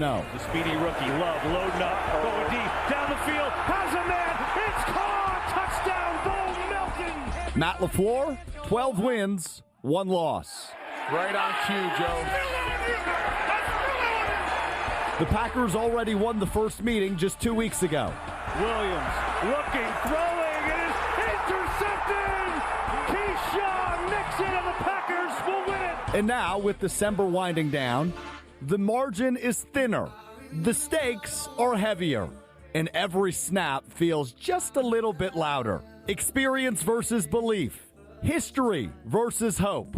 Saturday night, the NFC North decides who leads the way as we approach January. Packers, Bears. The North is on the line. This is Green Bay Game Day, presented by Orthopedic Associates of Wisconsin. There is a difference. Now broadcasting live from the Gruber Law Office's One Call That's All studio at the Avenue in downtown Milwaukee. Here's Alex Strofe. Green Bay Game Day is presented by the Orthopedic Associates of Wisconsin. We are live on ESPN Wisconsin, 620 WTMJ. Alex Strofe, Gabe Neitzel, the Super Bowl champion, Brian Balaga of Wipeout fame, Green Bay, Southwest alumnus, John Anderson. And joining us now from Soldier Field, he is the 3-time Wisconsin Sports Writer of the Year, Jason Wilde. Go ahead, Gabe. This quickly, sorry, Jason, but per Tom Pelissero just tweeted this out seconds ago. Josh Jacobs will be active tonight against the Bears per sources. Jacobs continues to battle a knee injury. He was on crutches Monday, didn't practice all week, but with the division potentially on the line, he's going. Jason, your reaction to that news? What is that bad? Jason, thoughts? Jacobs news? I'm not sure who's talking. You are. Hi. Hello. First of all, John Anderson, phenomenal so far since I've tuned in. I mean, the extended labor joke, incredible. I need to start running with him so I can make it to college graduation. So I appreciated that as well. I am in the press box. I've got my official Bears popcorn from Nuts on Clark. I'm excited about that. If that's healthy enough. Not to be whatever on Josh Jacobs, but no blank, as Tausch would say. I think it was pretty clear from the very jump that he was not going to allow them to have him sit out. It's great that that's been confirmed by sources, but the bottom line is he was never going to miss this game. He was not. I mean, I think it was pretty clear from his tone. Now, I watched Evan Williams work out before I came over to this hidden corner to use my golf voice from the press box, and Evan Williams did not sound like someone throughout the week that is playing tonight. So I don't know if that was one of those workouts, and Brian would know this better than anyone. Sometimes they put you through a workout to see if you're able to play tonight. Other times they put you through a workout so you can get a workout in because you're not playing tonight. And we'll find out in about 40 minutes which one of those that was for Evan Williams. Brian, everything Jason said true, correct? Yep. He's 100%. So he's 100% true. I mean, that's the way it goes. So, Jason, Evan Williams is interesting to me just because last year, if Evan Williams wouldn't be able to go, Javon Bullard would have been the likely replacement at safety. But he's obviously been their slot corner throughout the course of the year. If he does not go as we're anticipating, is that Zane Anderson who gets that opportunity at safety? Do they push Bullard back there and Hobbs ends up being the slot guy? How do they handle it if Williams doesn't go? Question, Gabe. I don't know the answer to that. Those are the two options, right? Now, I would think that if you believe that Bullard is an extremely effective slot and more effective than Nate Hobbs will be if you put him in, because remember, Nate Hobbs did play some in Denver. Not very long. Then I know he didn't, right? And Bullard has been really reliable. It's just I would expect it to be Zane Anderson. Again, I can only go on feel from conversations we have, and I thought it was really interesting how effusive Jeff Hafley was in his praise. And it didn't feel like empty praise. Zane Anderson. Not that it was empty praise for Rashawn a couple of weeks ago, but it felt like it was a guy defending Rashawn Gary, a coach defending his player. This felt like genuine praise for what Zane Anderson did coming in after Williams went down. Juxtapose that against our conversation with Steno. I thought Adam Stenovich, like, I don't know what Rob told you guys earlier. I passed him in the hallway, and I saw him eating the chicken that they have here tonight, but I haven't gotten there yet.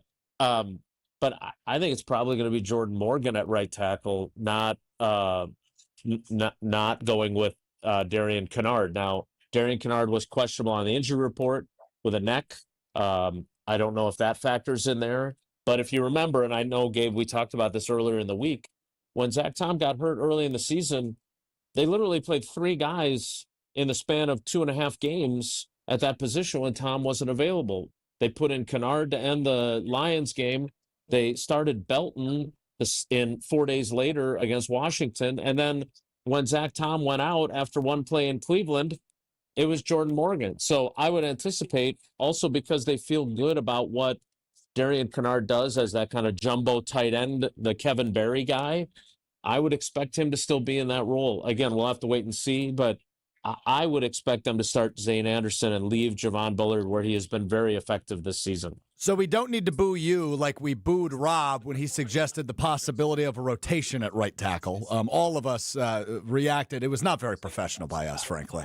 But he suggested they could potentially do a rotation at right tackle. You think that's likely or unlikely?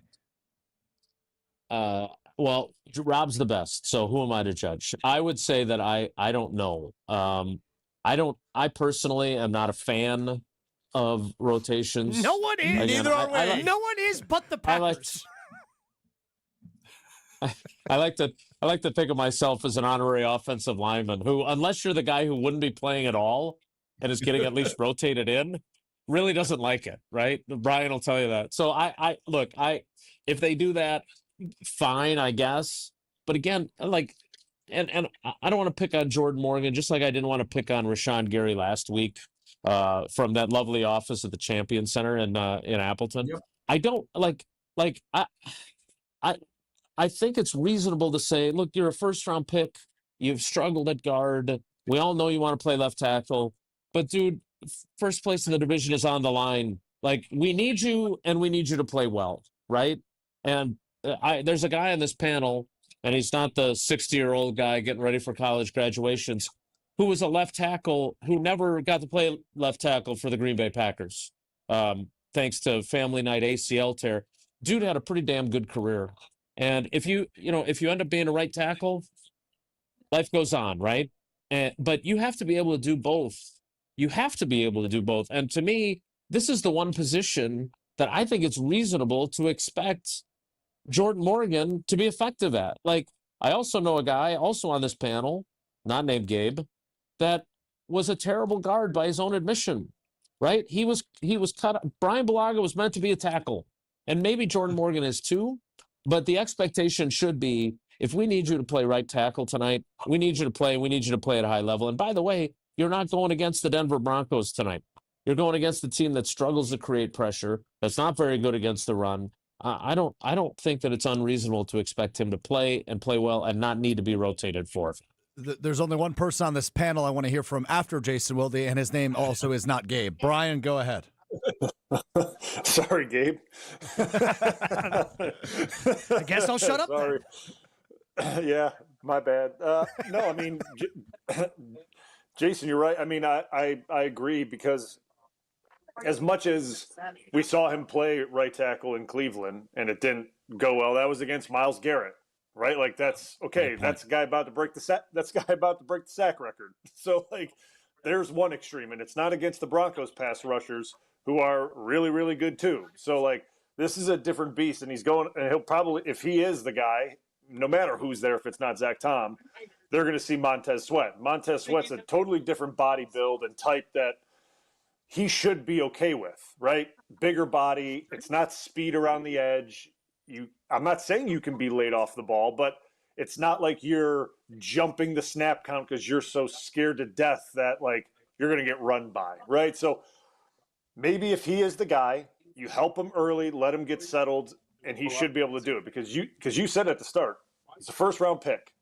Regardless of where you're drafted, when you're a first-round pick, you're kind of asked, you got to go do it. And you said it like, when I went to right tackle for Tausch, I had never even played. I had never taken a single rep at right tackle in training camp, in preseason, in the spring. It was only at left tackle for Cliff and then at left guard, which was not good.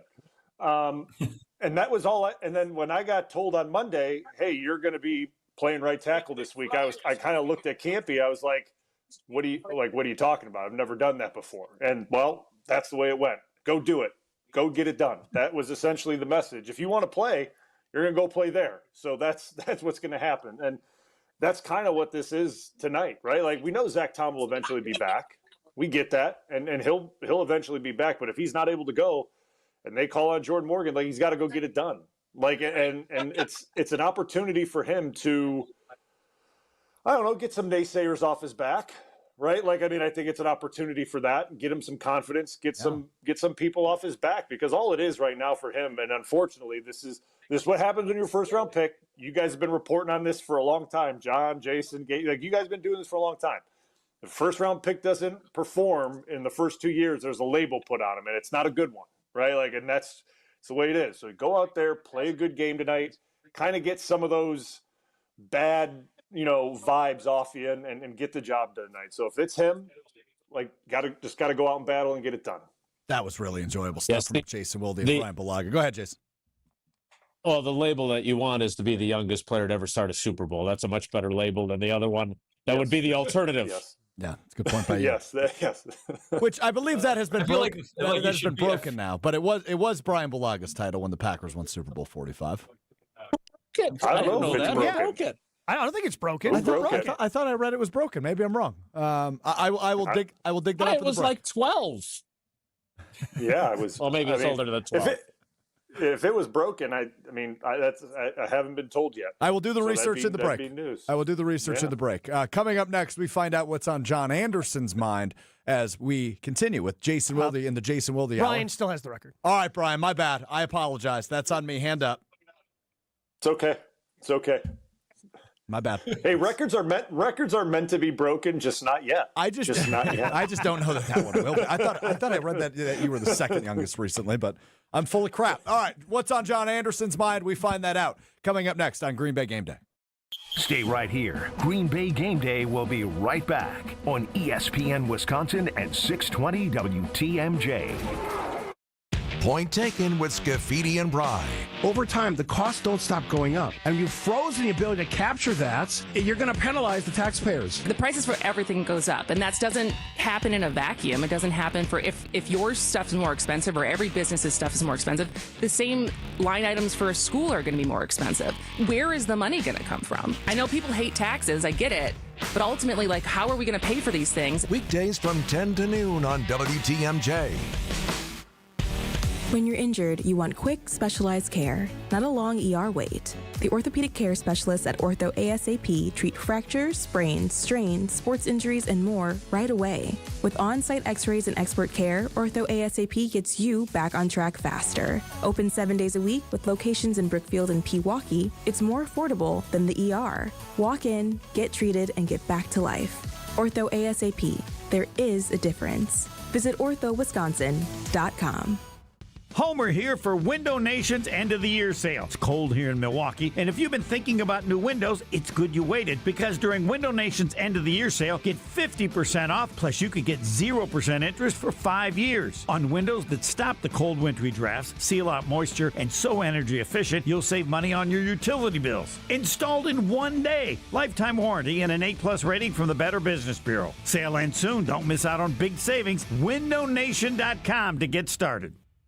Recently, a seller that unfortunately ended up choosing another agent called me. She said she made a mistake, and what she was expressing to me sounded like she kind of was bullied into signing with him. Is it typical? Not always, but it will never happen when you hire a Century 21 Benefit Realty agent. I want our agents to be able to look in the mirror and say, I'd want to work with me. Not because they're good at saying what you want to hear or offer the lowest commission, but because of trust. Because if you're not feeling that from your agent, that's a problem. And I don't want that.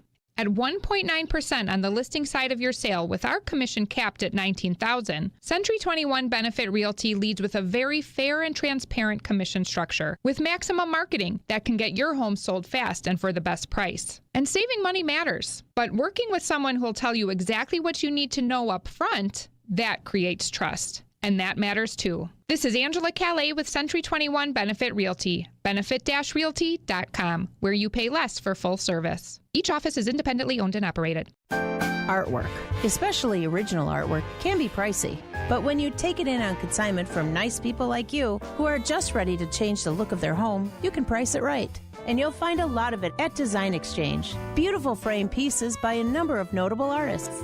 And new ones pop in all the time. This is Katie with Design Exchange, where discerning buyers with discriminating tastes come to find premium home decor at a value. In Heartland and Pewaukee. Design Exchange. Now these tend to fly off the shelves. But don't worry, because our connection supplies us with a lot of them. Vintage ceiling tiles from once great old buildings in New York City that make for ultra-unique artwork. These items are definitely hard to find from anywhere else around here. So come take a look, and you'll probably find a treasure. This is Katie with Design Exchange, where discerning buyers with discriminating tastes come to find premium home decor at a value. In Heartland and Pewaukee. Design Exchange. Your way inside the huddle. Hit one, hit two. Without putting on any pads. Hi. It's Green and Gold Insiders on Wisconsin's Afternoon News. Matt LaFleur has been one of the great regular season coaches in the history of the NFL, if you just look at numbers. Your legacy is built on postseason football. Every day of the regular season at 4:15, it's Green and Gold Insiders all season long, right here on WTMJ. This is Green Bay Game Day, presented by Orthopedic Associates of Wisconsin on ESPN Wisconsin and 620 WTMJ.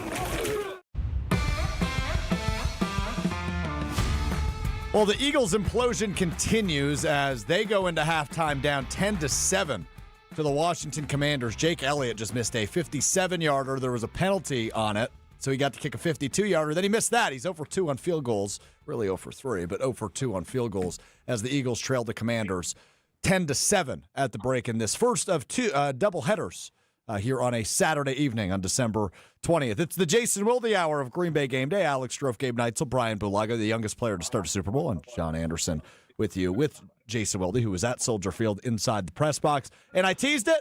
I'm going to let it happen. What's on John Anderson's brain? I want to know, do you get some sort of certificate for being the youngest guy in a Super Bowl? Or do we have, is there some proof that we can show the officer when he pulls you over or anything like that? I just feel like that would be something that it would be cool to have. That's a good point. Yeah, I mean, I just think it'd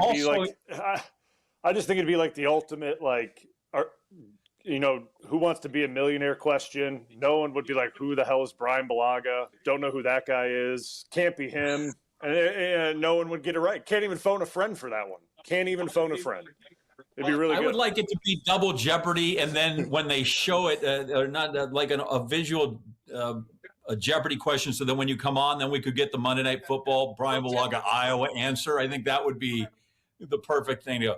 Here's what's on my mind, Jason Wilde, is he's had to operate under these circumstances before, but the spotlight is now back on Jeff Hafley and what he will create with this defense. What has he had to say about operating without number one in the lineup?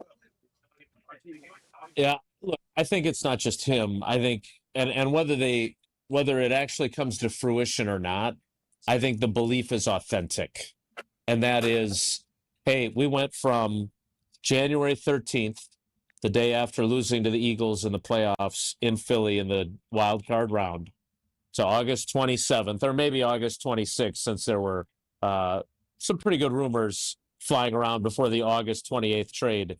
Mm-hmm. They went all that time planning a defense that didn't have Micah Parsons on it, and that didn't, frankly, add anyone of consequence to rush the passer, right? I don't want to take anything away from Barron Sorrell, their 4th round pick, and Colin Oliver, their 5th round pick. but those are the edge rushers they added, right? In free agency, we know they added Nate Hobbs, and we know they added Aaron Banks. So Jeff Hafley was preparing a defense that was likely going to have to use a lot of the same tools that he did last year when, by the way, they registered 45 sacks, which is one of the most stunning statistics that I've come across during my time covering these guys, because their pass rush wasn't very good, right? Like Rashawn Gary led them with 7.5 sacks. 16 different players had at least a half a sack. So they had to conjure up pressure, is what I'm saying. So I think the beauty of it is they're able to use that stuff. And as Lucas Van Ness put it, we're dusting off the old playbook, which was great imagery. I don't know if there was actually to get the dust off the cover or not, but the reality is that that's if there is a silver lining, and that's why I asked Hafley the question the way I did at midweek about, look, tell me if this is dumb, because this is how my brain works, but maybe NFL coaches' brains, which are smarter than mine, don't think this way. But to me, there's this tiny little advantage, as opposed to they trade for Micah Parsons in like March, right? When a lot of deals get done or a lot of free agent signings happen. Then you spend the entire offseason, the entire training camp, thinking about, all right, what's our defense going to look like with this incredibly shiny new toy that's going to be star-spangled awesome for our pass rush? Well, they didn't get to do that. They were trying to figure out, hey, how are we going to generate pressure with Kenny Clark in the middle?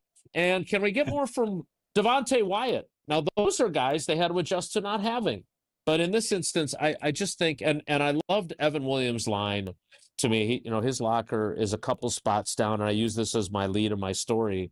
He pointed at Micah Parsons' locker, and those two, Parsons has kind of become a little bit of a mentor to him. I think those two really hit it off. That corner has Parsons, it has Evan Williams, and it has Xavier McKinney, all kind of the same area. And he said, look, no disrespect to that guy. That guy's a future Hall of Famer, but it's borderline offensive to us that people, that you, and he pointed at me, and I appreciated that, that you would suggest that losing one guy is going to be the end of our defense. And so now look, it's my job to balance that out by saying it very well could be, right? That guy is that special. But I love the attitude. If you are a Packers fan, that is exactly what you want to hear from the guys that are still left on this defense without Micah Parsons. And that is, we love him. He's a great player. He tilts the field in our direction, but we ain't got him. And Keyshawn Nixon said the same thing. Like, we love him. We're going to miss him, but we got some dudes on this defense still. Tonight we start to find out if those dudes can rise to the occasion. Well, and Jason, when we think Micah Parsons, you think pass rush. But is it more important for the team tonight, and I know we discussed this earlier in the week, to try to be a little bit better against the run, because it was those 4 and 5 yard runs that allowed the Bears to have those long drives in the second half a couple of weeks ago? Yeah, I mean, from what I understand, Rashawn Gary's playing the run better than he ever has before, although he is not a high snap count guy. Look, I would say this. The double-edged sword that we talked about earlier in the week, great that they didn't give up any explosives, right? The Bears ran the ball 32 times. They never ran it for longer than a 9-yard gain. But to your point, those drives were brutally exhausting for that defense. Now, there's a chicken and the egg there too, right? Mm-hmm. Like, do they have enough energy to maybe get a third down stop if the Packers' 3 possessions during that period aren't 3 and out, quick touchdown to Watson, which is awesome, and 3 and out again, right? And then they were dog-tired for that final drive, and thanks to Kingsley Enagbari's third down play and the pick on 4th down, they survive. Otherwise, that game is either going to overtime, or as Ben Johnson, I think kind of hinted, they're going for 2 to try to win it at Lambeau. So, look, there's a lot of things that this defense should still be capable of doing.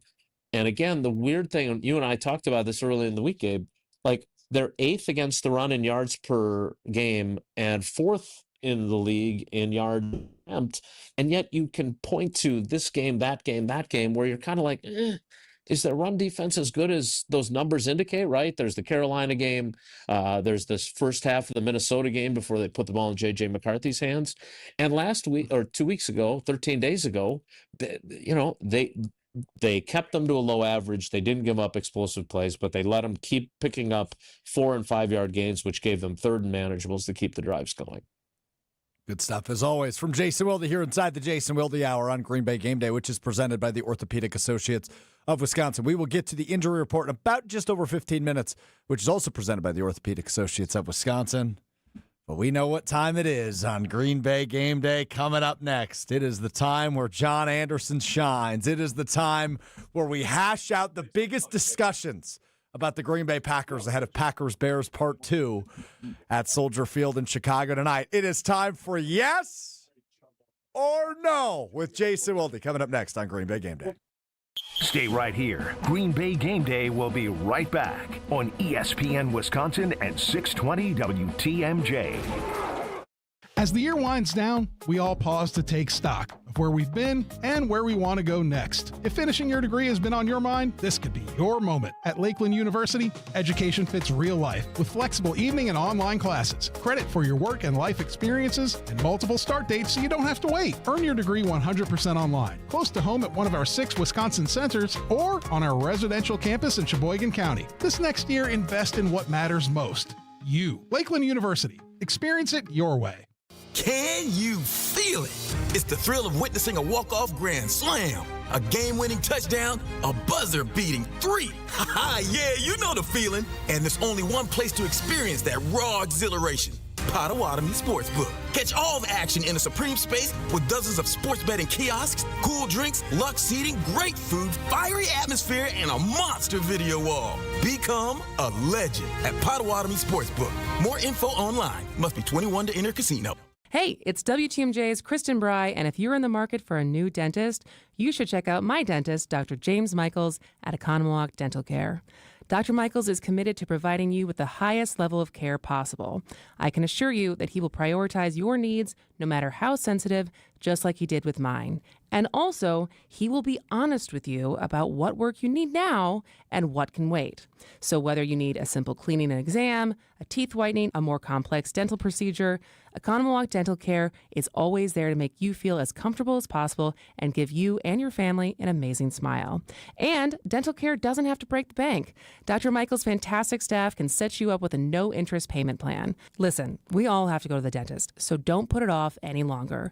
Call and make an appointment today with my dentist, Dr. James Michaels at Economowoc Dental Care. You can find him at drmichaelsdentalcare.com or give him a call at 262-567-7224. When it comes to simple, affordable home improvements, at Les's Glass, you'll find an array of options, like for bath remodeling.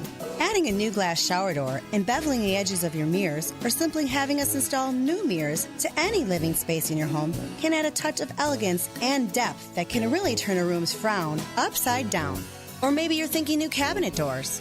Before you write that check, find out how we can make your ordinary cabinet doors beautiful with a variety of glass insert options that can be easily installed into your existing wood cabinets and make a world of difference. And before you pay for new windows, call us to see if our affordable insulated glass replacement services can't save you a few bucks. This is Stacy Sinks with Les's Glass Service. If it's a new glass shower door, fogged or broken insulated glass replacement, or affordable glass and mirror home decor that you've been looking for, you just can't pass on Les's Glass. Les's Glass Service, serving all of southeastern Wisconsin. Find us at lesglassservice.com. Everyone needs a plumber in their contacts list, and I've got yours, Vince Vetrano here. It's Horner Plumbing. We had a big job on the Vetrano home, needed to move the water hookups for the washer-dryer and refrigerator, and we turned to the trusted experts for more than 50 years in southeast Wisconsin, Horner Plumbing. CJ and Kaylee, they did a great job at the house. All the follow-up with Horner was amazing. Great work and outstanding customer service. Get started now at Horner Plumbing. That's HornerPlumbing.com. When snowstorms hit and the roads turn slick. These slick roads are pretty brutal. When school closings start rolling in and traffic slows to a crawl. The snowfall closing schools in Kenosha. We've got the latest updates on forecasts and everything else you need to know during severe winter weather. Find Fleet Farm Storm Team alerts on air and online at WTMJ.com or on the WTMJ mobile app. Stay safe. Stay informed with WTMJ. Is Green Bay Game Day, presented by Orthopedic Associates of Wisconsin on ESPN Wisconsin and 620 WTMJ. Green Bay Game Day is presented by the Orthopedic Associates of Wisconsin. There is a difference. Alex Strofe, Gabe Neitzel, Super Bowl champion Brian Bulaga, John Anderson, and Jason Wilde hanging out with you. 5 wide here in the 5 o'clock hour. Ahead of Packers-Bears Part 2 here in Week 16 of the NFL season. Live from Chicago, it's Saturday night. And live on Green Bay Game Day, it's yes or no. Will today be the day there are black and white answers from our most respected journalist? Possibly. I think we shouldn't be greedy. Maybe. You would certainly hope so. It's time for Yes or No with Jason Wilde. I think this first question, I'm just gauging where everybody's at today. I think this should be a yes for most, but also I don't know your palates necessarily. Jason, I start with you. Yes or no, you enjoy deep dish pizza? Wow, that's not what I was expecting. By the way, great line live from Chicago at Saturday night. That was really good. Really well done. That seems well insincere. Said, well said. No, it seems insincere. No, it was... No, I genuinely laughed. I love Saturday Night Live, so I appreciate it. It was very good. Thanks. It's gonna. I'm not serving any sort of suspensions or anything for showing up late, right? I don't have to answer yes or no. You don't have to, but I felt like that was a question where it's pretty simple, yes or no. Considering that as we were walking around Chicago today, I specifically said that I don't like deep dish pizza because it's too much cheese. I have to answer your question, which pains me to do it. But I would be lying if I faked it here. No, I'm not. I am not a deep dish pizza guy. Nope. Interesting. John Anderson, how about you? Are you a deep dish pizza guy? Yes or no? Take it or leave it. I knew that was coming. God, well done. God, I have so much respect for you. Jason's jealous he didn't think of that. That's exactly how I'm feeling right now. Brian grew up in Illinois, so I feel like he has to answer me. He's got an opinion on this. He grew up in Illinois. Yeah, I mean, I'm a deep dish pizza guy. I am too. I love it. I like it. I think it's good. I'm not gonna. I'm like Jason. I can't lie about it. I mean, listen, and you don't get 300-something pounds from not eating deep dish pizza growing up. Like it's just, that's just the case. So like, yeah, I mean. What do you think? I ate salads only when I was growing up. That's a good point. Like, of course I did. No, good, fair point by you. Gabe Neitzel, who is an excellent cook, by the way. I'm curious on your opinion on deep dish pizza. It's a no for me, dog. Really? Yeah, I'm out. That's not. I don't know what that is. It's not pizza. Brian that might be fighting words for Brian. Yeah, it might be closer to a casserole. I think you're right there, John. If there's one person on the panel you don't want to fight. I like it all. I love it. I love it personally. Like New York, Chicago. I mean, whatever. I just want to let you know you can certainly gain plenty of weight without eating deep dish pizza. I can assure you of that. There are a lot of other things. Well done by Jason Wilde. All right, let's talk experience. Let's talk football now. I actually had this question written, and it's something we talked about in the first hour, so I'm curious from Jason's perspective how he feels about this. But the most troublesome player that is questionable for the Packers' success in Chicago tonight is offensive tackle Zach Tom, yes or no? This one I don't have to give an answer to because, I think the problem with the framing of that question is, for me, that I never really expected Zach Tom to play. Sure. Again, like one of the things about, and I'm sure Rob feels the same way, like you and Brian, Brian was smart. Like when he had injury problems, we just never saw him. That's why it took him until like 2016 to win his first, or 2019 to win his first Tom Mulhern Award. Because you know what questions are coming. And Zach Tom on Tuesday, and I'm quoting him on this. You ain't getting a quote from me. And so that was Tuesday. Wednesday, he talked a little bit. Thursday, I grabbed him in the hallway, and his affect was very down. And basically, he said, if I wake up on game day feeling the way I feel now, I'm not playing. And so that was, to me, discouraging. So in that, I think, to answer your question, my mind went right away to how are they going to fill that void? Because I don't expect him to play. And again, you just have to be smart, because as much as you feel like this game is a make or break, I also think that they can theoretically still win this division without winning tonight. So they have to make smart decisions. I would expect in the next 7 minutes that both Zach Tom and Evan Williams will be inactive, but we'll have to wait and see. John, it seemed like earlier your answer to this question was yes. I'm curious how you answer it now. Could I get the country of origin on the question, or no, what was it again? Do you need me to repeat the question, or would you like the origin of the country? Question. The most troublesome, questionable player for the Packers' success in Chicago tonight is offensive tackle Zach Tom. I mean, that's a lot of qualifiers on that. And given that this if he doesn't Jeopardy, go, it's yes or no. Answer the question. Well, but see, all I ever teach the kids is the yes and no questions are the worst questions you can ask anybody. So I'm trying to help you out. Okay, yes, hold on. Time out. That tracks. Yes or no, you think of me when you teach kids that question, or you teach kids Never. that? Not even one. Oh my God. No. That's disappointing. What kind of egomaniac are you? Because I know how much he hates this game.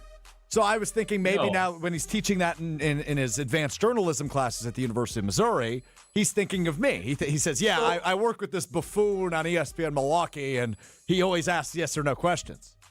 Sure. Here's a how-to on what not to do. I prefer to show people the good examples. But I will say this. If Tom's out, right, the whole thing becomes the 9 people we've discussed that could take the position, or the 3 in the rotation, and do they stay thing. So Tom's the question you frame it about Tom, and it's not about him at all. It's all about the people that come through for him. So how do you the people that replace him and how they perform. So I reject the premise of the question that Tom's even involved in this. It's about the guys that bring it back to him. So I don't know how to answer which, I am ambivalent on which of those guys, whether it's Kennard or whether it is Jordan Morgan that's got to go take his spot. So, and how they perform, your question would be, your answer is going to be totally different. So I don't know that in the hypothetical that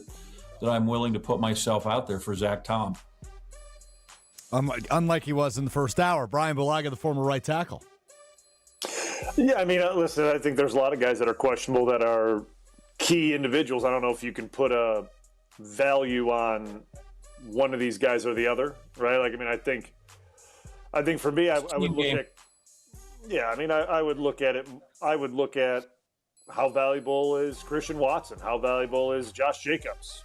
How valuable is Evan Williams? Like, I mean, you look at those things and Zach Tom, and I talked a little bit about why Zach Tom would be important to have in a game like this when a team that brings a lot of pressure on the road and things like that. Like, I mean, there's value to each of these ones. So, like, I don't really have a straight answer as he's the most important or the second most or the third. I don't really have an answer.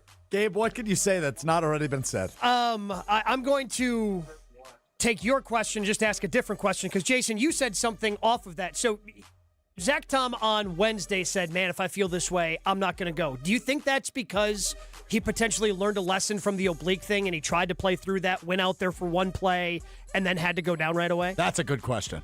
Yeah. So, if only that had been the question. Because we're not getting those last 8 minutes back. I think that's an excellent question. And I have to think that he learned from that, right? Because look, and again, Brian can speak to this far more intelligently than me. The challenge for a player is, on the one hand, competitors always want to play. Now, Brian would also probably tell you that not all guys are wired that way. There are plenty of guys that are like, look, if I'm not going to be 100%, I'm not going to go out there and play poorly and be criticized for it.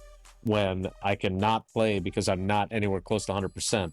But there are guys, and they're usually offensive linemen, that say, look, I don't care. I'm going to play. I'm playing through this. I mean, I remember Marco Rivera playing on a torn MCL like 4 days after it had happened because they had like Thanksgiving or a Thursday night game. Like, that's ridiculous, and you should never do that. But in the case of Zach Tom, yeah, that is an incredible lesson. Like, you don't do us a damn bit of good if you can only last one play, right? Because now, not only have you wasted an active spot on the game day roster, but now you probably have thrown everything into disarray in terms of what your backup plans were. And then, if you remember that Cleveland game, then Rasheed Walker goes out for a while. Mm-hmm. And so now Jordan Morgan has to go over to left tackle. So, yeah, and Josh Jacobs has obviously been phenomenal about this, but he's also produced.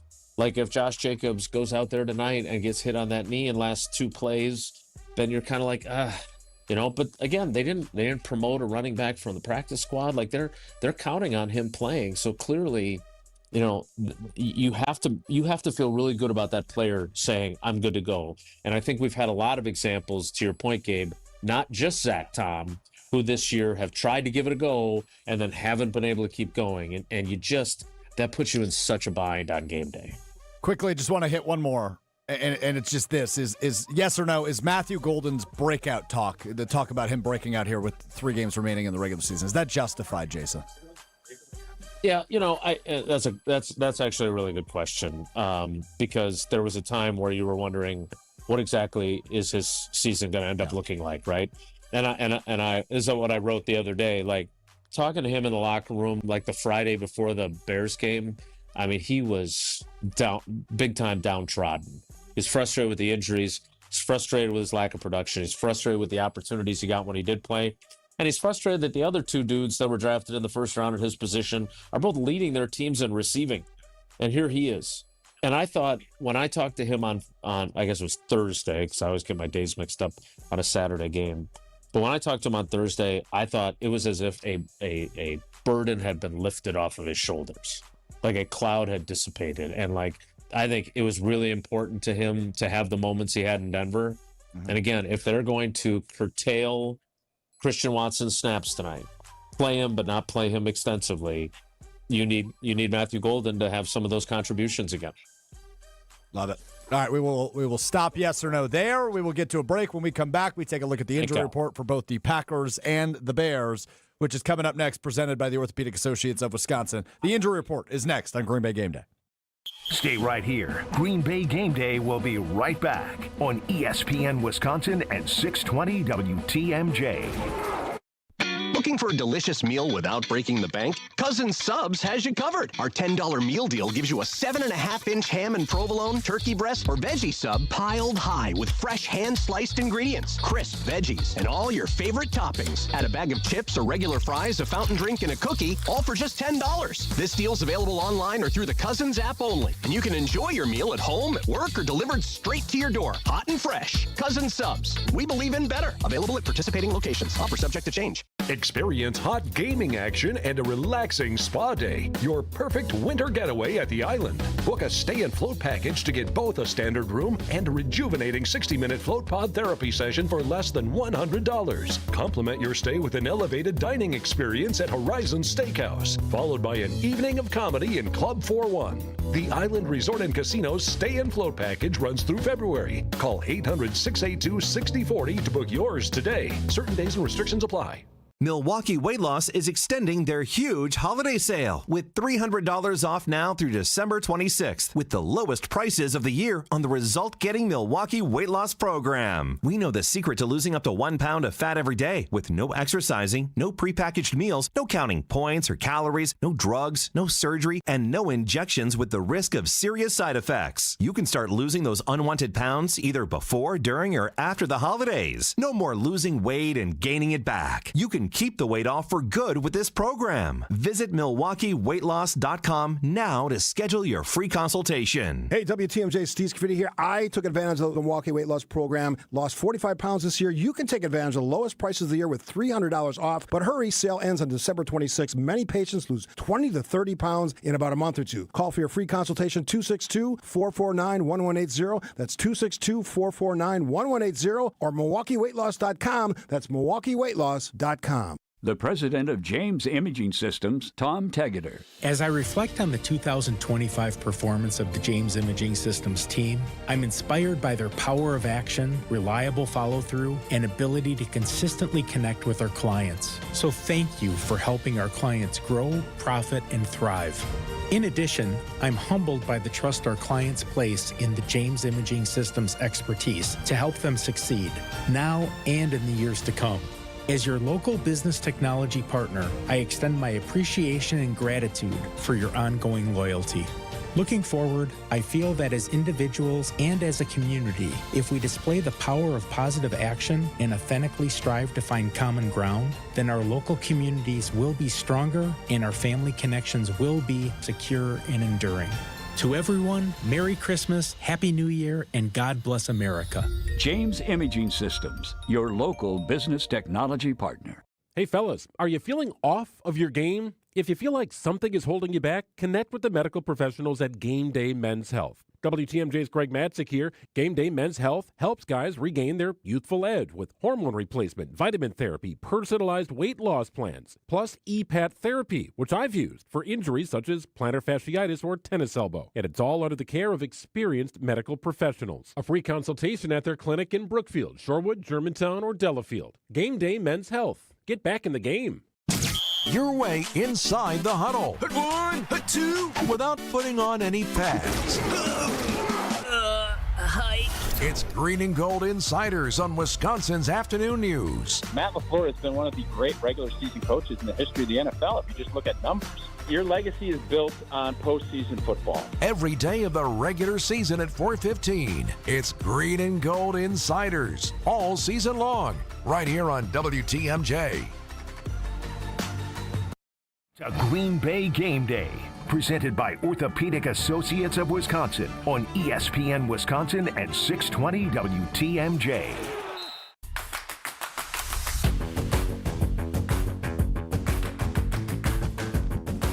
Green Bay Game Day is presented by the Orthopedic Associates of Wisconsin. There is a difference. The injury report also brought to you by the Orthopedic Associates of Wisconsin. Visit orthowisconsin.com today for more information. Kind of what we expected, frankly, on the Packers side. Evan Williams and Zach Tom ruled out. Defensive lineman Quinton Bohanna, tight end Josh Wiley after suffering the concussion last week, and defensive lineman Nazir Stackhouse are your inactives for the Packers, meaning Josh Jacobs is active, meaning Christian Watson is active. So good news for the Packers offense on that front, but no Evan Williams, no Zach Tom for the Packers. Jason, not really surprising, kind of what you said all week. Yeah, but two things that are worth noting. Brenton Cox, who was added to the roster, and Kingsley Enagbare, who was questionable with the illness. Both of those guys are active. So, again, it takes a village to replace Micah Parsons. Both those guys are in the mix. And look, if I had been bolder on our show, I might have taken Brenton Cox, even though he wasn't on the roster yet, as a Steinhoffel sleeper of the week, because he did flash last season as a pass rusher. I'm not saying that he's going to have 3 sacks tonight, but he could help them. Yeah, I thought the way Rob framed it was interesting. He said something to the effect of, obviously he's coming back from an injury, but he's fresh, right? He hasn't played since week 1 against Detroit, which is an interesting way to look at it here on December 20th. Yeah, again, Rob's the best, so I would tend to agree with him, but I would just say that, this is a guy who got pressure last year, who had sacks. And it's all hands on deck. And they can pretend about how, well, like Evan Williams, like I said earlier, being borderline disrespectful, but they're going to miss that dude tonight. And they need some guys to step up. And to Brian's point, when he did his hero, this has to be Rashawn Gary's night. Like, I don't want to put additional pressure on the guy, but like, if I'm going to say what I did about Jordan Morgan and being a first-round pick, like, this guy's a first-round pick. He's also a $96 million player. and he hasn't had a sack in 7 weeks. He needs to have an impact tonight. He can dedicate the game to his fallen teammate who's getting ACL surgery at some point in the near future. But they need Rashawn Gary to have a big night tonight. Donovan Jennings active for the first time this year, by the way, with Zach Tom out. That's there you go. Who's usually been a healthy scratch all season. And of course, whenever Zach Tom is injured, our YouTube chat becomes overwhelmed with people asking, Brian Bulaga, how fast can you get to Chicago? Way underweight. I'm way underweight. Can't get it done. Tight end. I mean, so you weren't inspired by Phillip Rivers this last week? You just wanted to start going ham on those deep dish pizzas to potentially fill in this week? Yeah, no, that did not inspire me. I thought, what are you doing? Why are you doing this? But hey, health insurance, another 5 years, chalk it up. Chalk it up. And it only delays his Hall of Fame campaign for a guy that's probably on the border of a Hall of Famer. All right, Gabe and Jason are both departing us, so I want to give them both ample time to give some final thoughts and analysis on Packers-Bears coming up in about an hour and 20 minutes at Soldier Field. Gabe Neitzel, before you head to Buffalo Wild Wings for Marquette and Creighton, your final thoughts on Packers-Bears. Again, so much of the talk, understandably so, throughout the course of the week was Micah Parsons, but I think a bigger part of this game is the Packers finding a little bit better of a solution to slowing down the running game, because that's what the Bears are going to want to do with no Odunze, with no Luther Burden. And I think it's big for the Packers to be more efficient offensively. Can't have those 3 and outs. Those little things that you are able to, get away with Micah Parsons on the team, you're not able to get away with anymore. Dropped interceptions. You have to take advantage of those because you don't have Micah Parsons to potentially erase those with a big play or a big pressure. And I think that puts a little bit more pressure on Jordan Love in this offense. Have to be the efficient offense you were in the first half of Denver last week. If you do that, I think you're going to be really happy with where you're at the end of the game. I'm with you on that. Jason Wilde, live from Soldier Field. Go ahead. I love the teachings of John Wooden, even though Homer ruins the fact that I love his knowledge so much by telling me that he cheated all the time. But, he would always talk about competitive greatness. And I use the Elizabeth Kubler-Ross 5 stages of grief after they lost Micah Parsons on Sunday. I want to add a 6th, and that should be galvanization. These guys should be galvanized by this challenge and this adversity. Matt LaFleur, I'm not saying he stole it from me. I probably more likely stole it from him, but he talks about adversity all the time. And I do the same with Matty and Sid. And it's all about how do you overcome it. And to me, this is a colossal opportunity. And it's not just for Rashawn Gary and Kingsley Enagbare and Brenton Cox. It's not just for Edgerrin Cooper and Quay Walker. It's about Jordan Love. It's about all those guys. You are facing a pivotal moment in your season where you lost a guy that was really one of the heartbeats of what you do in that locker room. I want to see you honor him, for lack of a better term, by playing your ass off and winning the game. And I think that they're capable of that. I know some of my takes, which are never even close to lukewarm, much less hot.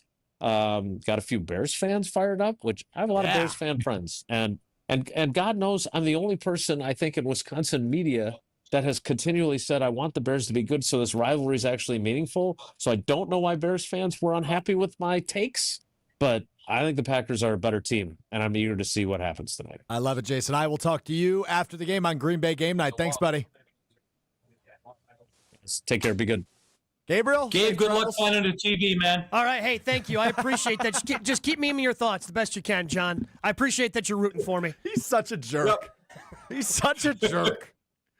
Brian, John, and I have you for about another 55 minutes as we continue to preview Packers-Bears. That is coming up next on Green Bay Game Day. We're back with Green Bay Game Day after this on ESPN Wisconsin at 620 WTMJ. Your way inside the huddle. Hit 1, hit 2, without putting on any pads. Hi. It's Green and Gold Insiders on Wisconsin's Afternoon News. Matt LaFleur has been one of the great regular season coaches in the history of the NFL, if you just look at numbers. Your legacy is built on postseason football. Every day of the regular season at 4:15. It's Green and Gold Insiders all season long, right here on WTMJ. Oh no, there's only seltzer left, and it's passionberry almond fruit? Who comes up with these? Kick the aluminum can to the curb and mix up a cocktail you actually want with Tito's. It tastes great, it's gluten-free, and it's available in a variety of sizes for your convenience. The flavor abilities are endless. Tito's Handmade Vodka, the official spirit of whatever you want to drink. Distilled and bottled by 5th Generation Inc., Austin, Texas. 40% alcohol by volume. Savor responsibly. Game day in Green Bay means friends, food, football, and fun. But first, make sure your ride looks the part. Whether you're rolling up to the tailgate, headed to the watch party, or just cruising around town, a clean car sets the tone for victory. At Tsunami Express Car Wash, you'll get a fast, premium shine every time. Plus, free vacuums and detailing tools keep things looking spotless inside and out. With 13 locations and growing across Wisconsin, it's easy to swing through your way to the action. Kick off game day the right way. Tsunami Express Car Wash. Wash, chill, repeat. Hey, it's John McGivern here.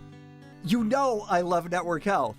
One of the reasons is that they're local and they understand how important that is. Their exceptional customer service isn't just words on a page. It's what they do. It's what they've always done for over 41 years. Call 833-7-NETWORK today. HMO and POS plans underwritten by Network Health Plan. Compensation has been provided for using this endorsement of Network Health. Put a little wow in your winter at the 31st Annual Lake Geneva Winterfest and America's Snow Sculpting Invitational, January 28th through February 1st. Watch 15 top teams create breathtaking masterpieces in snow right before your very eyes. Enjoy bonfires on the beach, a kids' play area, live entertainment, and a sparkling downtown ice sculpture walk. Plan your Winterfest getaway at visitlakegeneva.com. Lake Geneva, where it's always been the place for winter magic. Oh my gosh, are you okay? Who, me? Yes, you. Why do you ask? Probably because you're wearing a neck brace. Oh, that? How did you hurt your neck? It's from visiting with family. What? Every time we get together, we sit on the sofa in the living room, and I keep having to crane my neck from side to side so I can talk to everyone. So you're saying that you injured your neck talking to your relatives? You know, this is why we created the SB393 leather sofa at Penny Mustard. American made with a solid wood frame and a slight curve in its gorgeous design, making it more conducive to comfortable conversation. This sofa actually improves relationships. Good, because these family gatherings can be a real pain in the neck. The SB393 leather sofa, American made, with individual seat springs and unsmooshable Qualex Ultra Foam, starting at $39.80 at Penny Mustard. Showrooms in Milwaukee and Chicago. PennyMustard.com. Better versions of what people want. Penny Mustard Furnishing. You don't need a massive walk-in to have a beautiful, organized closet. Tired of wasted space? Or that pile of shoes that's always hiding behind your closet door? Abracadabra! Inspired Closets is the expert at doubling or even tripling your storage space instantly. It's like magic, but better, because it's custom designed for you. We make it easy and affordable and transform your space regardless of its size or scope. Get started today at InspiredClosetsMilwaukee.com. Inspired Closets. A wife and husband team. WTMJ, W277CV, and WKTI HD2 Milwaukee. From the Annex Wealth Management Studios, this is News Radio WTMJ, a Good Karma brand station. For a long time, it's mostly been tradition, history, and reminders of better days in Chicago. This week, it finally matters again. The 9-4-1 Green Bay Packers. Watson with the speed. Uh-oh! Christian Watson in a foot race, and he's going to win it. Touchdown, Green Bay. Visit the 10-4 Chicago Bears. Play fake. Williams looking, throwing. It is caught. Touchdown! Saturday Night Football at Soldier Field. 3 games left and a division title hanging in the frozen air. Chicago thinks this is their moment. First place, a little confidence, and a rivalry that suddenly feels real again for the first time since 2013. But history has a way of reminding you who you are. Jordan Love, well, he's undefeated when he plays a complete game against the Bears, 4-0. The speedy rookie, Love, loading up, going deep, down the field, has a man, it's caught, touchdown, Bo Melton. Matt LaFleur, 12 wins, 1 loss. Right on cue, Joe. The Packers already won the first meeting just 2 weeks ago. Williams looking, throwing, and it's intercepted! Keyshawn Nixon and the Packers will win it! And now, with December winding down, the margin is thinner, the stakes are heavier, and every snap feels just a little bit louder. Experience versus belief. History versus hope. Saturday night, the NFC North decides who leads the way as we approach January. Packers, Bears. The North is on the line. This is Green Bay Game Day, presented by Orthopedic Associates of Wisconsin. There is a difference. Now broadcasting live from the Gruber Law Office's One Call That's All studio at the Avenue in downtown Milwaukee. Here's Alex Strofe. Just over an hour away from kickoff, it's Packers-Bears coming up at Soldier Field. The winner will walk out in first place of the NFC North. Alex Strofe, Super Bowl champion Brian Balagan from Wipeout fame, our buddy John Anderson with us, of course, giving me a hard time, as he always does. When we are tailgating at the Tundra Trio, our partners and fans sip on incredible cocktails. That's thanks to our friends at V Private Bar Services, the go-to team behind our bar hospitality. They bring the flavor, the flair, and the experience that takes our game day to the next level. Raise the bar for your next event. Book V Private Bar Services today. All right, we know the injury report. We know who's playing. We know who's not playing. I'm intrigued to see the workload for Josh Jacobs after hearing he was on crutches 5 days ago. Again, that could be preventative, I guess, like the Lucas Van Ness boot that Jason referenced. But not ideal, Brian. Not ideal. No, not ideal. I mean, I'm just hoping it's precautionary. Normally, crutches are not precautionary, but with him, I don't doubt him at all. He's one of those guys that he seems like I don't know how he's going to be, and goes out there and just plays a hell of a game like he did last week against Denver. So, like, I don't, regardless of the reports, if he was on crutches, if he was limping around the locker room, all those are accurate. I get it. Mm-hmm. But for some reason, this guy gets out there on game day, goes between the white lines, and just absolutely looks like there's nothing wrong with him. I mean, he was terrific last week. Terrific last week. He busted off that 40-yard run. He had just a ridiculous touchdown catch. For a guy that was signed in Green Bay last year and never had a receiving touchdown, he looked like a heck of a wide receiver on that catch last week. Sure did. And that's not part of his game, right? And he's out there running wheel routes. Like, I mean, that's for someone with a bad knee out there running wheel routes and mossing guys. Yeah. Like, that's very interesting to me. So, like, hey, and you know, the thing is, it probably doesn't feel good, right? Like, he's probably hurting, but he's got an extra gear, man. And that's why I, as an offensive lineman, I admire the guy so much, because right. I think he's the type of back that you want to block for. He's going to go to work with you. And that to me is admirable, man. I love it. Yeah, that's totally true. Really well said by you on that. And John, I feel like almost sometimes Jacobs becomes kind of an afterthought of the Packers offense as Jordan Love. I don't mean in terms of play calling. I mean like for the fan base, because of Jordan Love's continued ascension and the way he's played and the fact he was in the MVP conversation for so much of the season. I feel like us as fans almost sometimes forget how great of a workhorse he is. Yeah, and listen, nothing says questionable quite like walking around on crutches, right? Like, I feel like that seems like, okay, just in case I want to know what your questionable is. Yeah, and because some of that is, especially this year, like, we haven't had a ton of these now that we're all into the use of the word explosives. Like, this guy does so much of his work between the tackles and literally from 1 yard to 8 yards. Mm-hmm.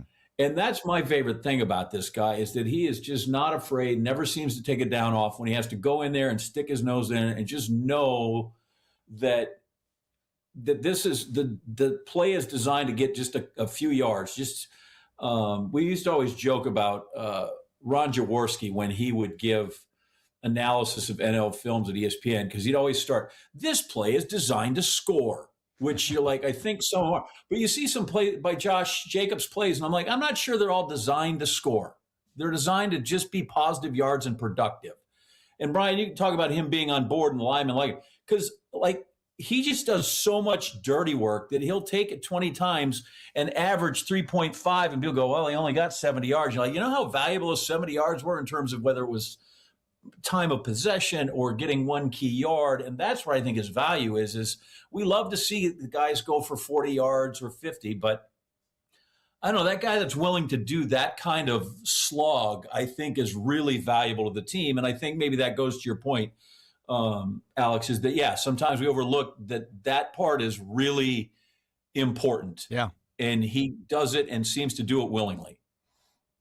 Yeah, I think you're spot on with that. And you know, he's a dude that continues to play through it. And last week, again, I bring up that as a reference point because he was questionable last week too. And he just goes out there and has a ridiculous game. So such a crucial part of this offense, especially in the cold months. Excited to see what his action is today, if he's limited in any capacity. But all those backs are active. Emmanuel Wilson and Chris Brooks, who was also on the injury report, are both active for this one. Hey, greeting Gold fans. It is game day. Kick off your tailgate with Bacardi, whether it's a Bacardi and Cola, lime and soda, or spiced and cola. Bacardi, your game day go-to. Grab a bottle at your local retailer. Live passionately. Drink responsibly. Bacardi USA, Miami, Florida, rum, 40% alcohol by volume. What are the expectations? Because Vegas has said, well, Packers, Bears, Packers, Bears, Packers, Bears. It's back and forth so many times this week. We continue to preview this one as Brian Bulaga rejoins us coming up next on Green Bay Game Day. We're back with Green Bay Game Day after this on ESPN Wisconsin at 620 WTMJ. There's a holiday gift out there that everyone loves. It's compact, tasty, and one size fits all. It's a Cousin Subs gift card. Make your life a little easier. Give your friends and family a better gift this holiday season. Purchase $30 in gift cards today at your favorite Cousin Subs location and receive a certificate for a free 7.5-inch sub. Oh man, that's the gift that keeps on giving. Cousin Subs. We believe in better. How much does it cost to talk to Gruber Law Offices after a serious crash? It's free. Yes, free. As in it won't cost you anything to speak with us. Not sure if you have a case? Call our team at Gruber Law Offices today. Your first call and your first consultation are always free. And you'll never pay us a fee until we win your case. If you've been seriously injured, call Gruber Law Offices. One call, that's all. Without an Advent clinic nearby, people suffering needlessly from chronic nasal congestion and sinus infections would be stuck with either Band-Aid or Sledgehammer solutions. Band-Aids are pills or nasal sprays, and they're not true solutions. Surgery is a sledgehammer, and that's what we're trying to avoid. Because most people don't need surgery for nose and sinus issues, nor do they want a 14-day recovery. Our unique Advent approach can, in 20 minutes in our office, open your blocked nose for good, with only 1-day recovery. I'm Advent founder Dr. Kandula. Outside of Advent's four walls, invasive surgery is what they'll recommend. But here you will find effective and convenient in-office solutions to help you stop the need for Band-Aids and avoid the sledgehammer. Go to adventknows.com to schedule your appointment, because Advent knows when you breathe well, you live better.